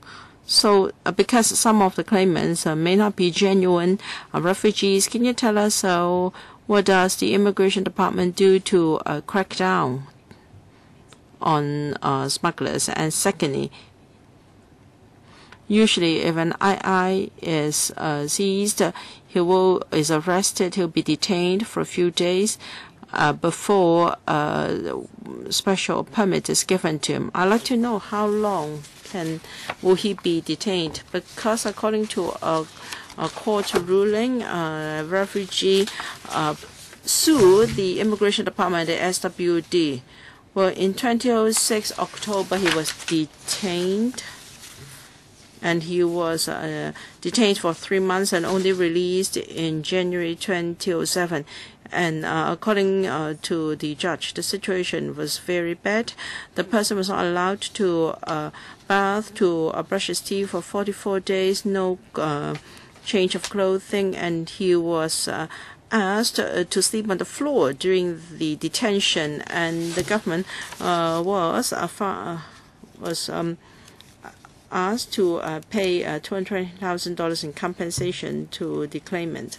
Well, we have tens of thousands of operations to intercept illegal immigrants, and when we receive any intelligence, we will cooperate with relevant law enforcement agencies of other departments. As regards detention, indeed, the court has made some ruling, and not only earlier this year, all along we've got court rulings that in detaining an II, the Immigration Department or the police can only do so with very good justifications. First, we must have rather firm timetable for repatriation before the person can be detained.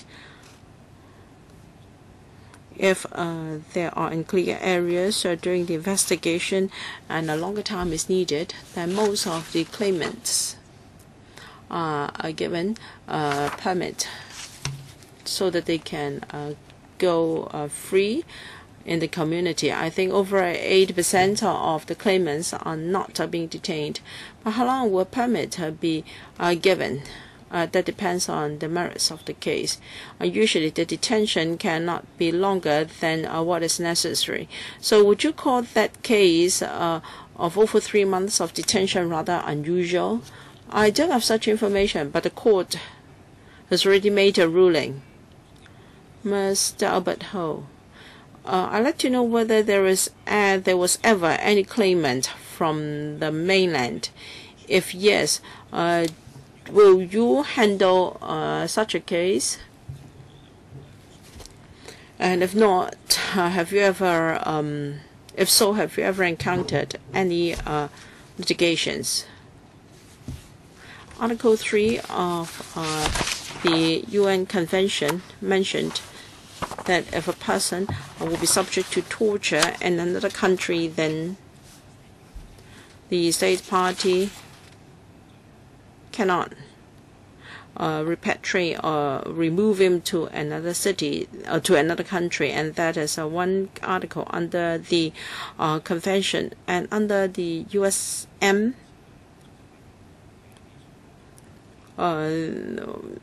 put in place to carry out rulings of the CFA 2 years ago. Now we have 2 cases, Parabraka and Subra, and the 2 cases involved foreign nationals. So the 2 cases involved foreigners asking for non-fulfillment claims in Hong Kong. So among the 9,700 cases waiting to be vetted, all of them have come from other countries. So you have never got any claimant from the mainland or Taiwan. All right, if there is such a case, how will you handle it? I don't have such information with me. And I said whether it be the relevant UN convention or the 2 court rulings of CFA in 2012 and 2013, where we have the USM, we are dealing with foreigners. Ms. Elizabeth Quat, I draw the line after Ms. Quat. 2 minutes. It's said that many claimants have all, on average been in Hong Kong for 30 months, and they've already signed tenancy agreements beforehand. I find it strange if they are able to enter into tenancy agreements beforehand. Why should we give them a rent allowance after they have sought assistance?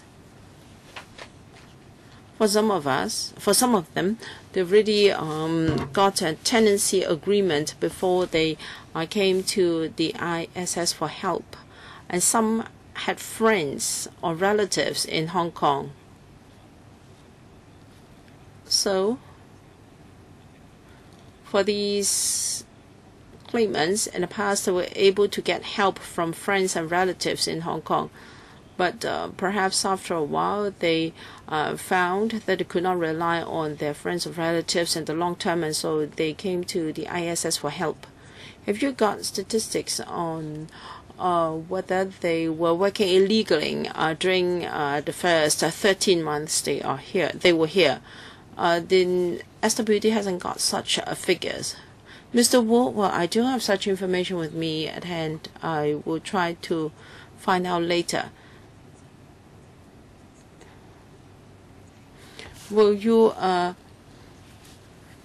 it be feasible if you do not accept already signed tenancy agreement? Can you require the claimants to enter into tenancy agreements afterwards? In fact, many claimants would like to live together with their same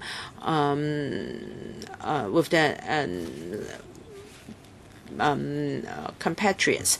So if we only allow them to sign tenancy agreements after they've come for assistance, it may be a bit difficult. The important thing is for the SWD or ISS to assess whether the accommodation they sought is appropriate or not. Okay, I think we've overrun and we have to stop here. Next item. Inspection and licensing system for RCGs.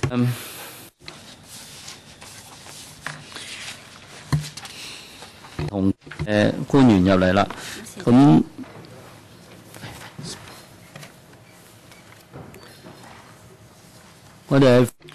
let's invite other government officials to come in. May I welcome Mr. Matthew CHEUNG, Secretary for Labour and Welfare from the Labour and Welfare Bureau, Ms. Carol Yip, Director of Social Welfare, and Ms. Cecilia Lee, Assistant Director of Social Welfare Elderly.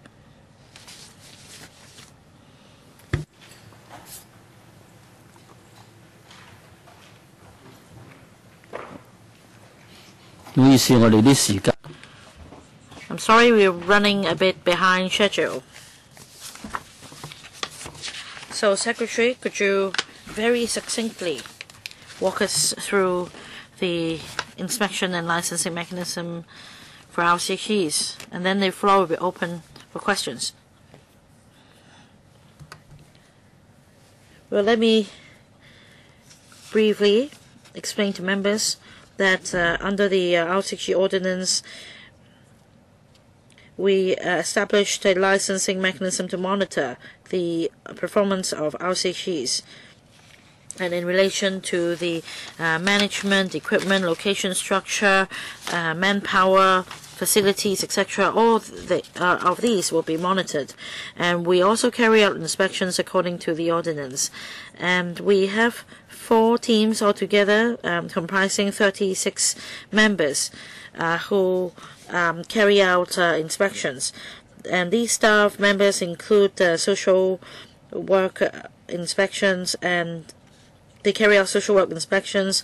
They also conduct inspections on environmental hygiene, building management, etc. And we inspect at least 7 times per year at each private LCG. And based on the risk assessments, we may also step up our inspection effort. And we also have an audit check mechanism. Our 6 officers of the social work officer grade would conduct audit checks and review the surprise inspections carried out by our teams, and they will be selected on a random basis,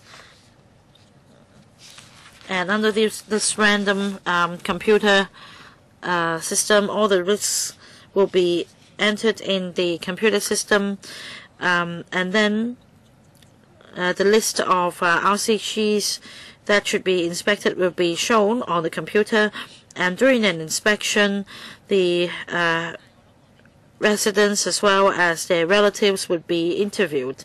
But as we explained many times that we cannot inspect round the clock, there are also inspections carried out outside normal office hours. But we cannot inspect round the clock, and we cannot identify all the problems. Anyway, in future, we're going to review our inspection efforts and see how we can improve things. And apart from interviewing residents and their relatives during inspections, in the whole system, as far as the whole system is concerned, based on the severity of irregularities, advisory or warning letters can be issued to non-compliant RCHEs. And apart from this inspection and licensing system, we would also like to say that in 1998 we rolled out the Enhanced Workplace Scheme to monitor the service quality of private RCHEs. And on joining this scheme, the private RCHEs will be required to fulfill the requirements in respect of the management, number of beds, and manpower, in order to upgrade the service quality. And we strongly appeal to private RCGs to join our scheme. And recently we have been asked to disseminate information regarding the RCGs, and this information is actually available online. The information includes the validity period of RCG licenses. And the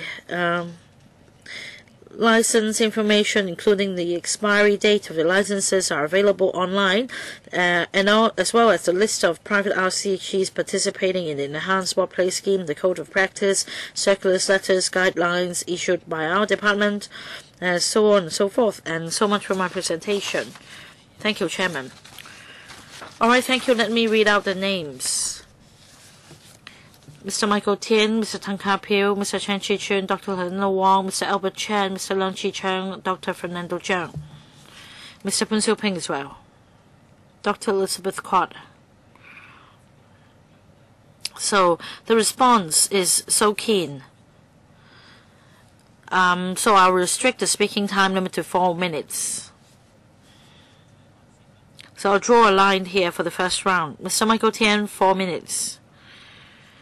Now, for the Cambridge elderly home in Tai Po, well, I feel really saddened by the incident.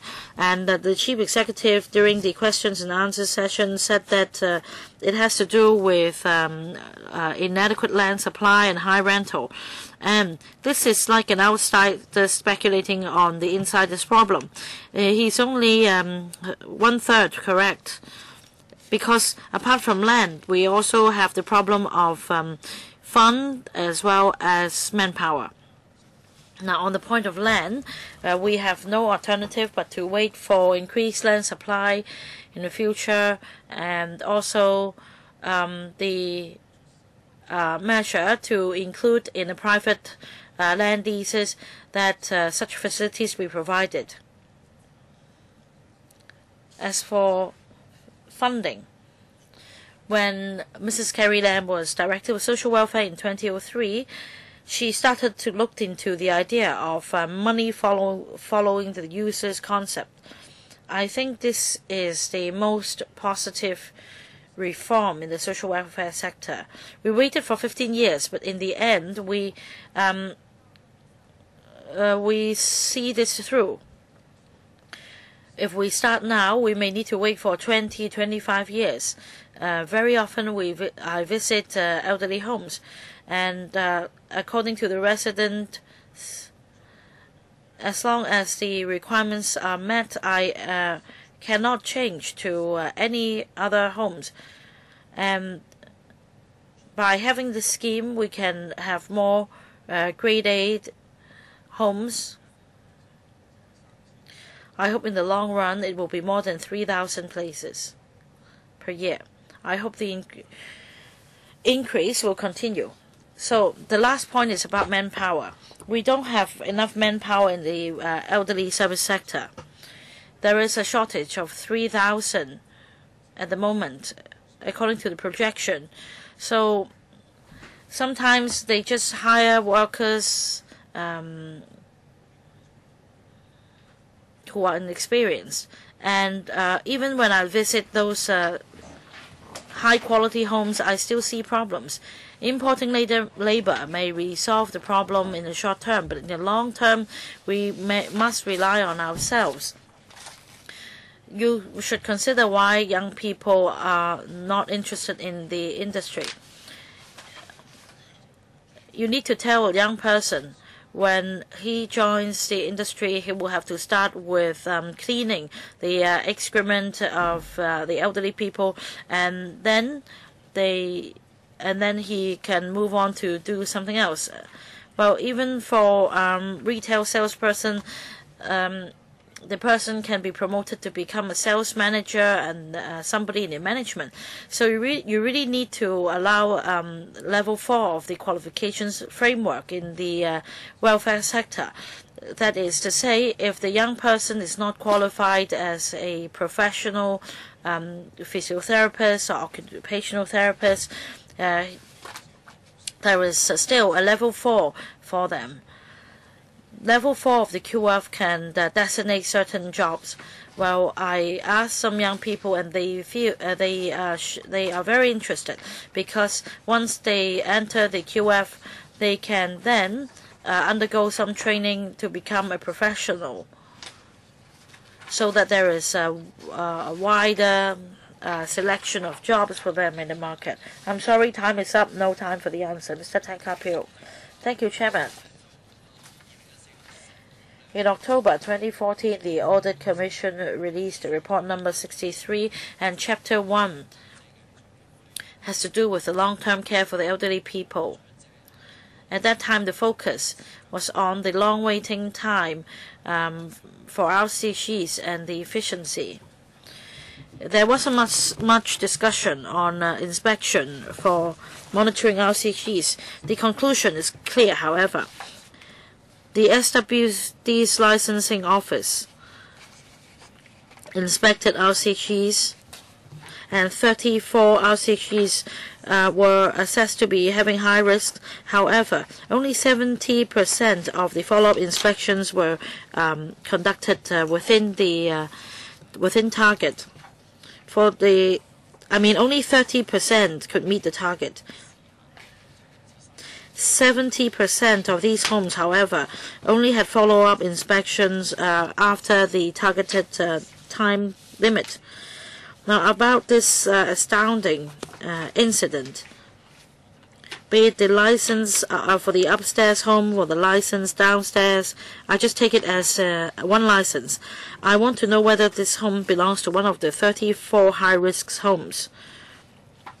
If that is the case, then my second question is this. Did it fall within the 30%? Were frequent inspections carried out within the time limit? Or did it belong to one of the 70%? As for my last question is this. But what about the 34 high-risk homes? After this incident, would you make the inspections more frequent concerning these high-risk homes? Assistant Director, I want to explain that if the home is found to be having high risk after inspection, a time limit would be imposed for the inspector to carry out follow-up inspections. Now, concerning the 34 high-risk homes, as you understand, we inspected over 50 times last year per home. So the frequency is not an issue. But like I explained just now, we could not inspect round the clock, and during an inspection, not all problems could be identified. So what we need to do is to review the existing mechanism. to find out how we could make the inspection mechanism more stringent and more effective despite the frequent inspections. As for the 34 high-risk homes, in fact, we fulfilled the target. So was the Cambridge home one of the 34 high-risk homes? For the list we'll go back and check it.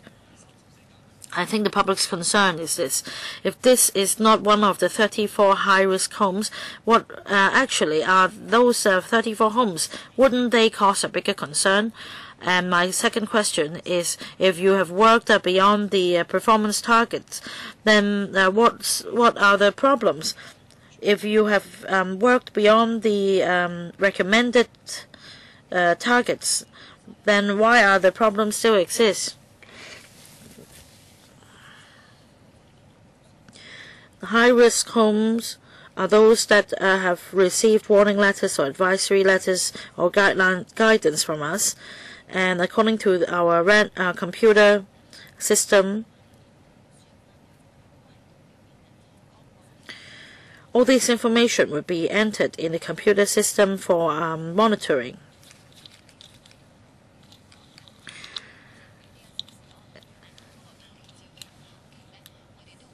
And will also shorten the validity period of the license of the high-risk homes to facilitate our monitoring.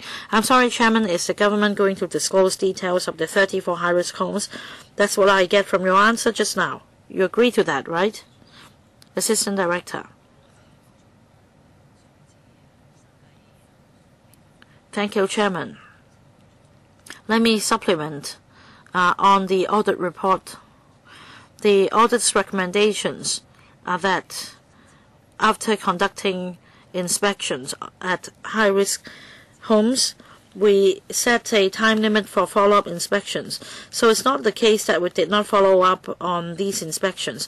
It's just that the time took longer than it should have been, and that is why the audit has recommended that we should make time for follow-up inspections.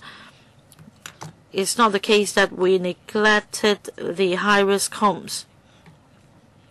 As Director explained just now, we would adjust the frequency of inspections based on the level of risk of these homes. So we may inspect more frequently such high-risk homes. Mr. Chen Ti-chun, thank you. The Cambridge home in Tai Po is just the tip of the iceberg. My mother lives in private homes, and there was one occasion when she was beaten up by an other inmate for a long time, and I also shown the pictures to to the home. Now, before I came, some elderly persons petitioned to me outside saying that at night there were only 2 staff members.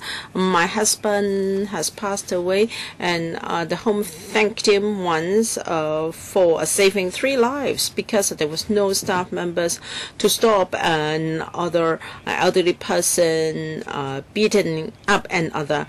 And I know that it is you may disrupt the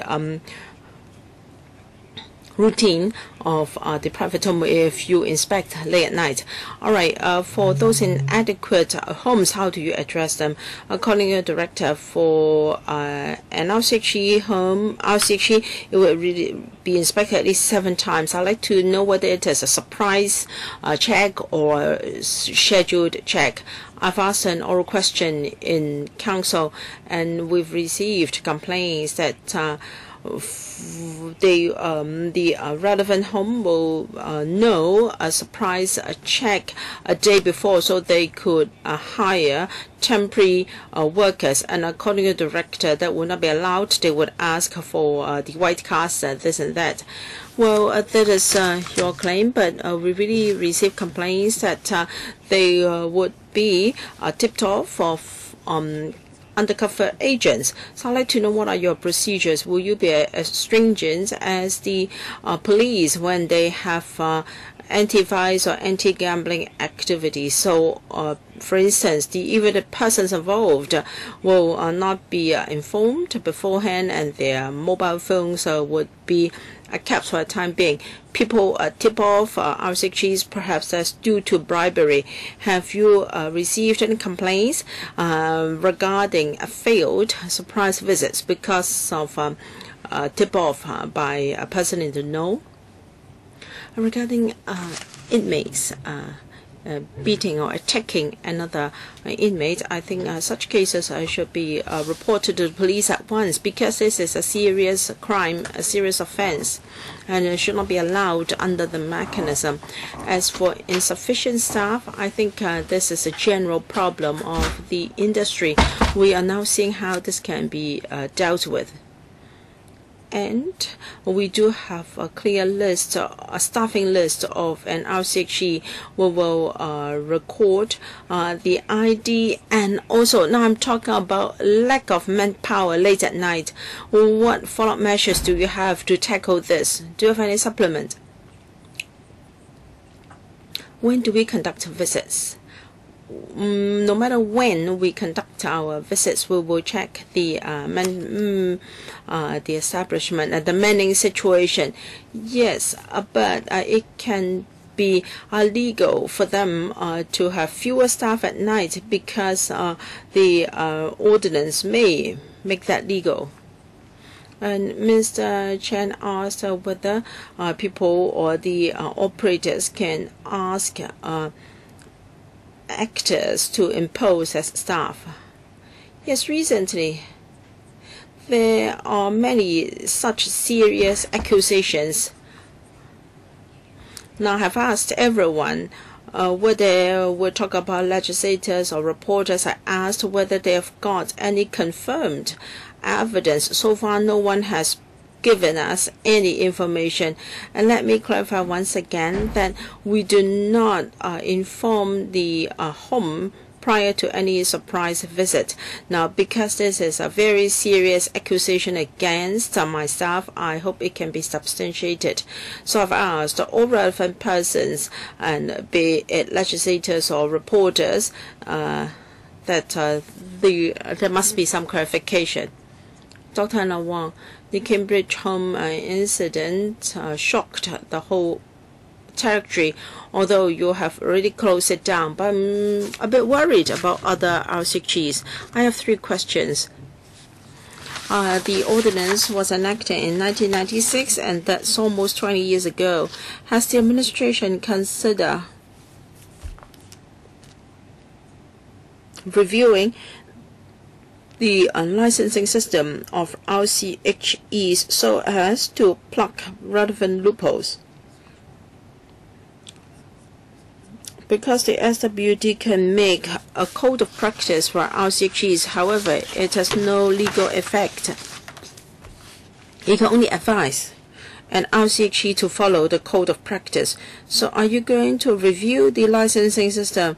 For instance, can you put in place the merit point system during inspection? If not, what will you do to an RCHE found to be substandard?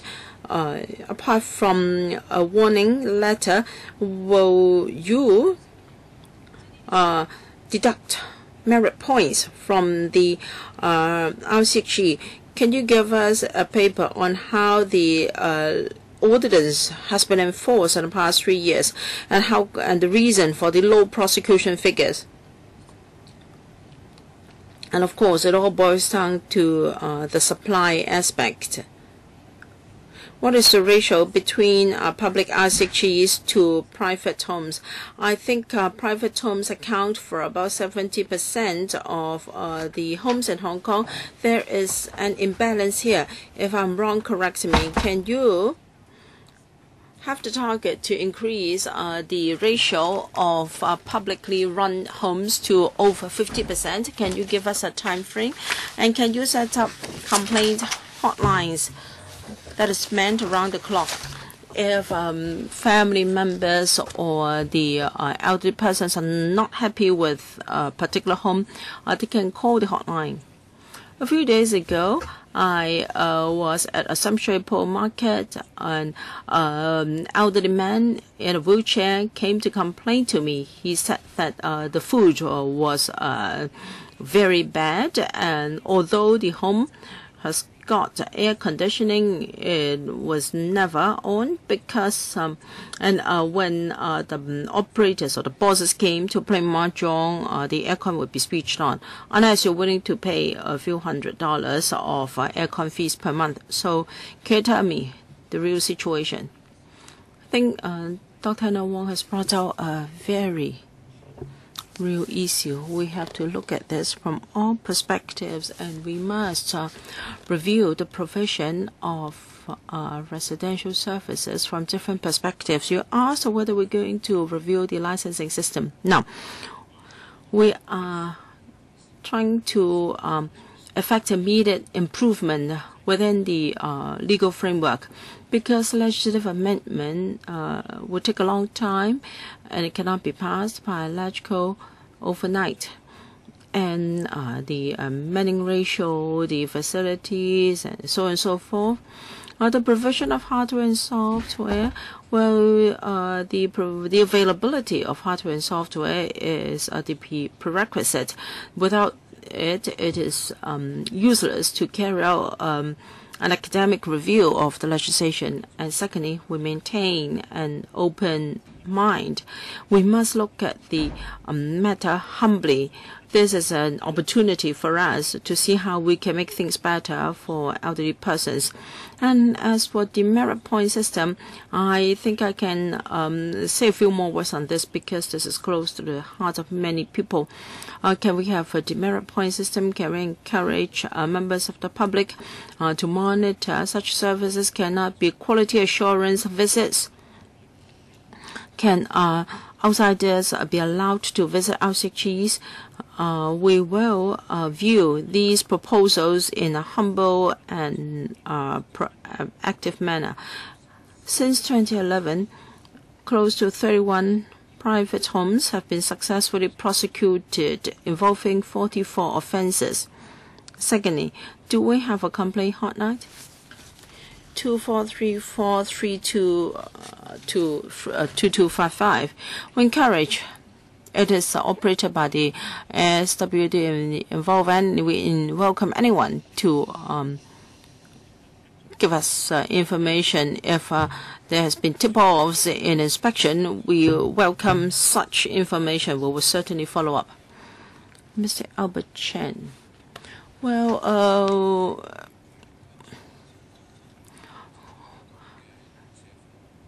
there is a causal relationship here because of the legislative requirements and also the fees and so on and so forth.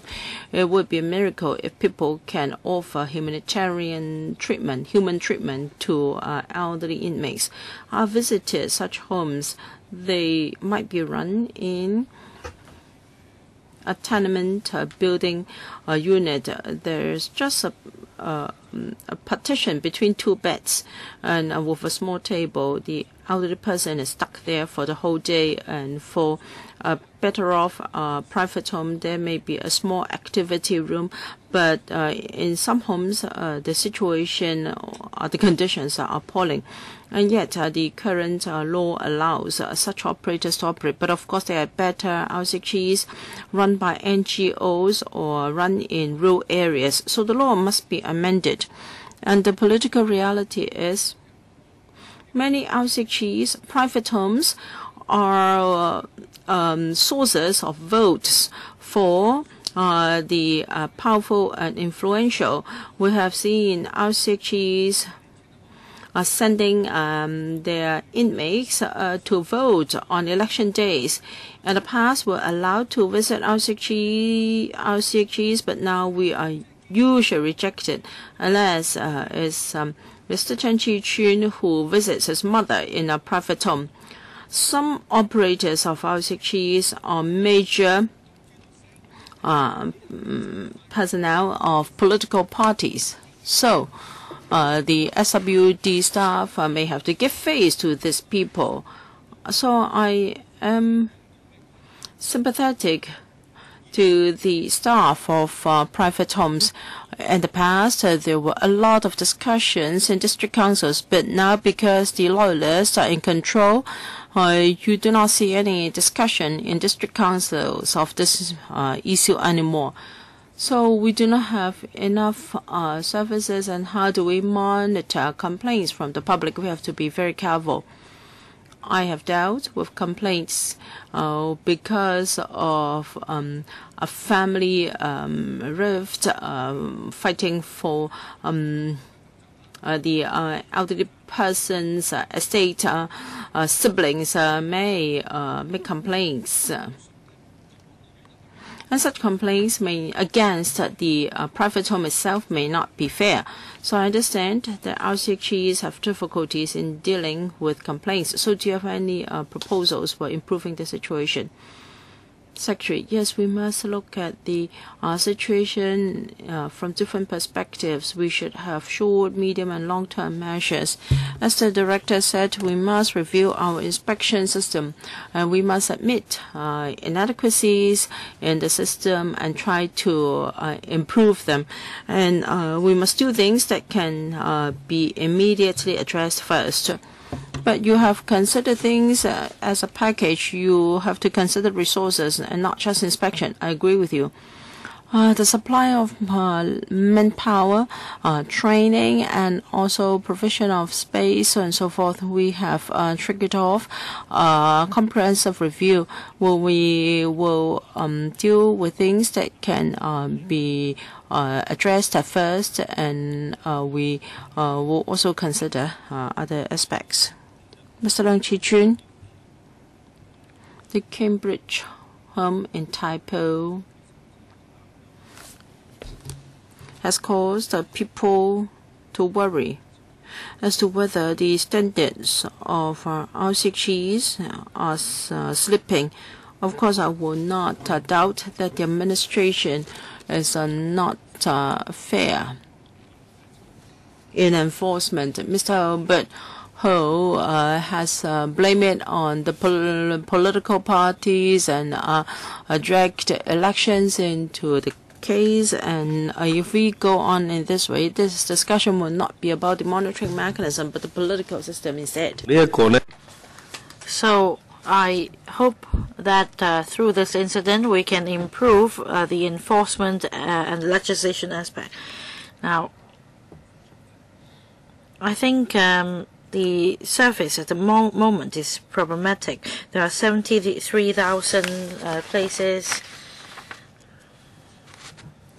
and actually some 61,000 places are taken up, which means that some 20,000 places are vacant at the moment. Has it to do with manpower shortage, as mentioned just now, or has it to do with something else? Poor service quality, and that people would rather leave their elderly people home at home instead of sending them to an RCHE. If this is the reason, then it may not be relevant to the monitoring work of the government. So, with better monitoring, many private RCHEs may not join. So the government will need to do it. Now, on the Cambridge home incident, the government is now really trying to figure out what to do, whether the license should be revoked or not. Well, let's say if you have very good monitoring work and that many RCHE's licenses are revoked, how would you deal with the residents? As I always ask, if the government provides a lot of RCHEs, would it be able to strike a balance? Should we have a mix of 50-50 between private and public RCHEs? However, the point is the government should take the risk. At the moment, the government cannot take the risk because if the license of Cambridge Home is revoked, the elderly persons may not be rehomed to subvented RCHEs. So I'd like the government to explain how, after taking enforcement action, you will deal with the problems. Secretary. Now, we will not choose not to enforce the law because we are afraid of not being able to rehome the elderly people should the license be revoked. We make it very clear that the license will not be renewed. And as you can see, we have been very active in doing the follow-up work. And we do real work, and we put elderly people's welfare first. And as for the 20,000 places you mentioned, they come from private homes. For subvented homes, all the places have been taken up. Some elderly people are waiting for subvented RCGs. They are eligible elders, and there are also elderly people who are not frail elders, and they may live in a home because of inadequate living space at home. So there are different reasons. Dr. Fernando CHEUNG. The Cambridge Home incident fully revealed the problems in this mechanism or the system. Well, in the past 5 years, the government said that the 96 inspections were conducted and 15 letters were issued, and there had not been any prosecution. So the 15 letters had nothing to do with stripping elderly people and letting them wait in the open for a bath. So had the incident not been exposed by the media, you would not have found out that this home is making elderly people strip to their bed and waiting in the open for a shower. So this is your monitoring effort. What else can you do to improve the situation? Some groups have advocated for mystery shopper or mystery customers or mystery surveillance. You say that round-the-clock inspection is impossible. I don't know why this is impossible. Legally speaking, you are not prevented from doing so. So how are you going to improve the inspection front? On disseminating information, you say that you have disseminated adequate information. Can you also make known to the public details of the advisory or warning letters or prosecution cases? The information, the latest information on the prices of homes only dated back to the 31st of May. And this is only the reference price, as you said. You also explained that this may be out of date. Can you explain to us the actual price of these homes? And are you going to revise the code of practice and the guidelines for RCGs?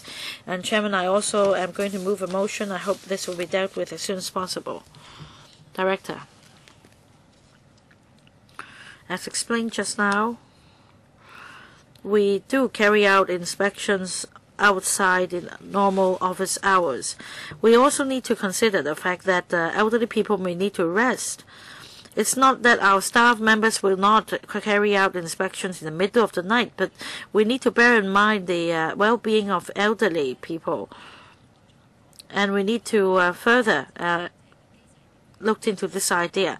And as I explained on various occasions, inspection is only the hardware. After all, this is a service for the elderly. We need to respect the elderly. We need to bear in mind the interests of the elderly, and I think this is our way forward in terms of staff training, how they should respect the elderly, and how the whole sector could exercise self-discipline in enhancing the service standard, and how they could join hands with us in our monitoring effort.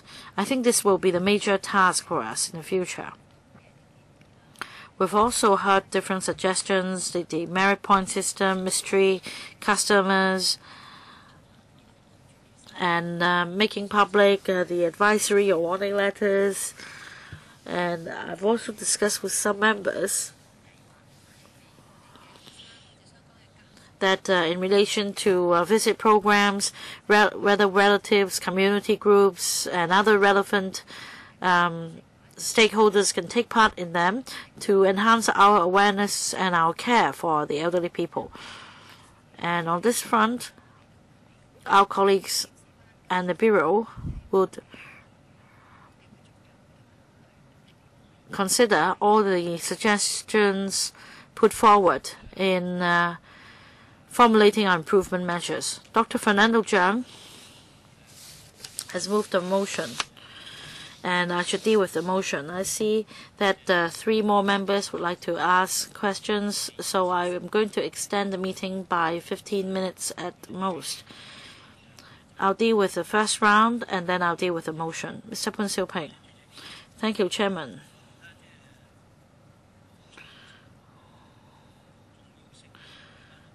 We understand the importance of inspections. We need to ensure reasonable service. Service of reasonable quality for the elderly people. We are astounded by the Cambridge Home incident. And according to Director, you have 4 teams comprising 36 staff members to carry out professional inspection work. I'd like to know, on average, how much time is spent per inspection. Assistant Director would explain in detail. Thank you, Mr. Poon, for your question. Well, just succinctly, how much time per inspection? The whole morning session, the longest, or an hour or so, the shortest. So just to follow up on this, you have 700 plus homes in Hong Kong, and you have 570 plus private homes, 7 inspections per year. So 3,829 inspections carried out by 4 teams. So each team will need to undertake 957 inspections per year. Of course, they won't work 365 days per year. So let's say if it takes half a day, you can't really do much. So on the point of inspection, of course you want to improve the matter, and I'd like to know whether there is sufficient manpower, because you have 9 staff members per team, and some professional skills are required. And according to media reports, before an inspection, somebody would tip the home off. And this problem is really serious. So if you want to improve inspections, will the SWD come up with a more stringent arrangement, for example, on manpower? Thank you, Mr. Poon, for your concern on manpower deployment. Indeed, our teams are required to carry out many inspections per year.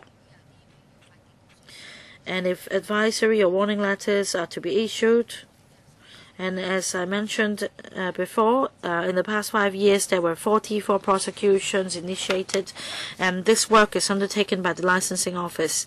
And as Secretary mentioned, we are going to conduct a holistic review to see if there are improvement measures for inspections, including whether there should be whether the manpower should be stepped up. I want to know another point. That is, there are 6 officers of the social work officers grade conducting audit checks. So how many such audit checks will be conducted by the 6 officers per year? A percentage is set for these homes on a random basis. I'd like to keep this percentage confidential. So you won't disclose it.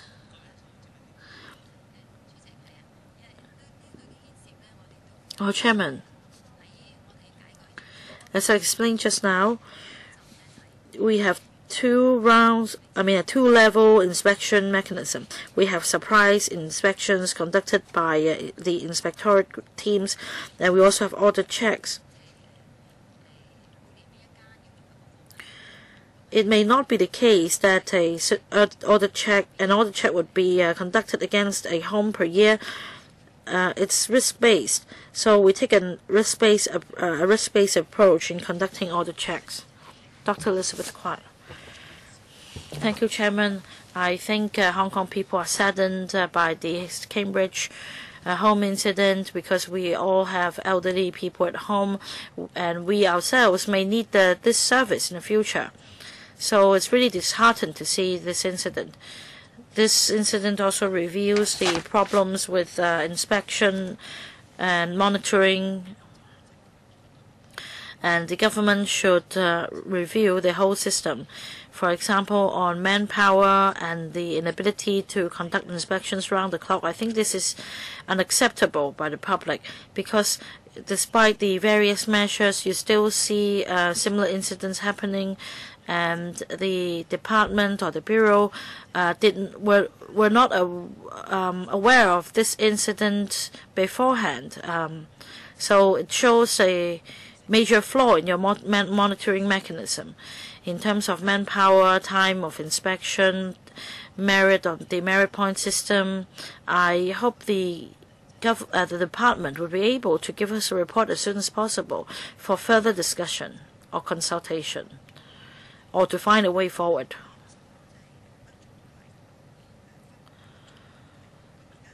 Insufficient manpower, inadequate deployment is also another problem. Out of the 700 plus homes, some 570 are private homes. And you explained just now that there are surpluses in the private sector, but an acute shortage in the subvented sector.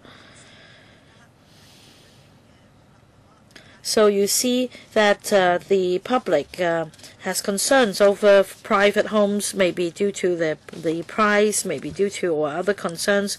So what is the way forward for you? Are you going to build more subvented homes, or are you going to revamp the system for private homes so that more suitable services can be provided to the public? Because I also visited some private homes, and according to them, very often the government would say that it has to do with land, and even the chief executive said the same.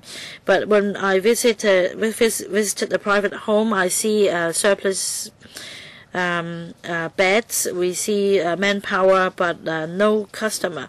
It has to do with resource mismatch. So instead of just reviewing the inspection and licensing mechanism, the whole system for the RCG should be reviewed. Because with an aging population, there will be a greater demand for RCGs. For inadequate manpower, I think that we need more manpower. Some private homes can import labor to Hong Kong. Still, they say that it's difficult to do so. So even with a quota, they may not be able to fill the post. And as the quota still suits current circumstances, it is time for the administration to address it. I'm worried that there will be more similar incidents to follow. In fact, I have received complaints, many similar complaints, and fellow members have nowhere to complain to. They feel that even if they complain to the government, their complaints will not be heeded. And if they complain to the homes, their elderly persons may be tormented or may suffer. So is there an appropriate channel for them to complain? Shouldn't there be a hotline so the fellow members can complain against private homes with no worries? Still a little bit time left. Manpower. I'd like to share with you some figures. In private homes, we allow them to import foreign labor for frontline care works. We have 3,224 foreign imported workers in Hong Kong. 1,652 are working in private homes, accounting for 51.3%. So half of the frontline personal care workers are imported labor. And Ms. Quad is very correct in saying that we should look at it in a holistic manner. We should not just single out a certain aspect because the issues are intertwined. First, aging in place is important. We must have sufficient supporting measures for this. HKU, Hong Kong U has done a survey for us some time ago. About 70% of elderly persons live in RCG is at highest among the world, and the reason for that is because of insufficient community support services. So we should improve our community support for the elderly. We have a pilot scheme allowing NGOs to use private sites to expand their services. 63 projects are in the pipeline. We have make available over $100 million from the Lotteries Fund. If all 63 projects are implemented in the short, medium, and long term, we are talking about 9,000 places, 7,000 of which are residential places. And we've already earmarked 11 sites for RCHEs, either for subvented or self-financing places. But for private homes, we should encourage the sector to enhance their quality. With about 7,000 bought places, from 141 private homes. We have 4,000 odd Cat 1 places, and the remaining are Cat 2 places. We want to buy more A1 places. We also have a residential care services voucher scheme to provide more choice for elderly persons and to encourage private homes to upgrade their services. There should be more resources and more choices. We should allow money to follow the user, and we should make good use of our resources and land. Mr. Leung Kwok Hong. Well, Chairman, this is really rippling effect. The Secretary said that he cares about the matter, and yet the whole thing was exposed by the media. Why don't our officials resign and ask the media to monitor for you? The media didn't disturb the elderly persons. All they have is just camera with high resolution. I can do it. I can pretend to visit one of the inmates, and then I can take a few photos. Secretary, please look at me. So many excuses. I think all government officials will shirk their responsibility using the same tone and the same excuse. It is not your fault. It's the community's fault because there is insufficient land in Hong Kong. You will use the same excuse. Why don't you adjust the market? You subsidize the private homes. Well, there's the Cambridge home that's in trouble. You can then set up an Oxford home and use Article 105 and purchase the assets of a Cambridge home for great public interest. You buy back these resources at market rates, and then you start a reform using the same resources. You can negotiate with the landlord. This is an opportunity for you to reform the system. Who would dare to resist? Since the RCG was caught red-handed, I don't believe the landlord would dare to raise the rental substantially. This is an opportunity for you to reform. You should take over. You should specify in the code of practice that once an irregularity is observed, the license would be revoked and you take over the assets. You can calculate the market value of the assets and you take over and run the home yourself. Or you can take over for the time being. You ask a trustworthy NGO or social welfare organization to do it for you. Or you can make arrangements with this sector. This is the way out. but you are not doing it. And you will not increase resources, will not increase manpower. And for the FSD, it's just the same. No extra resources, no extra manpower, no impact on existing services. When FSD staff want to reduce their conditioned hours by 3, you have told the market that we rely on you, and therefore you can engage in all sorts of abuses or irregularities. It's just like in this room, we've only got 1 bottle of water and we're all thirsty, and either we subdue the chairman and fight for that bottle.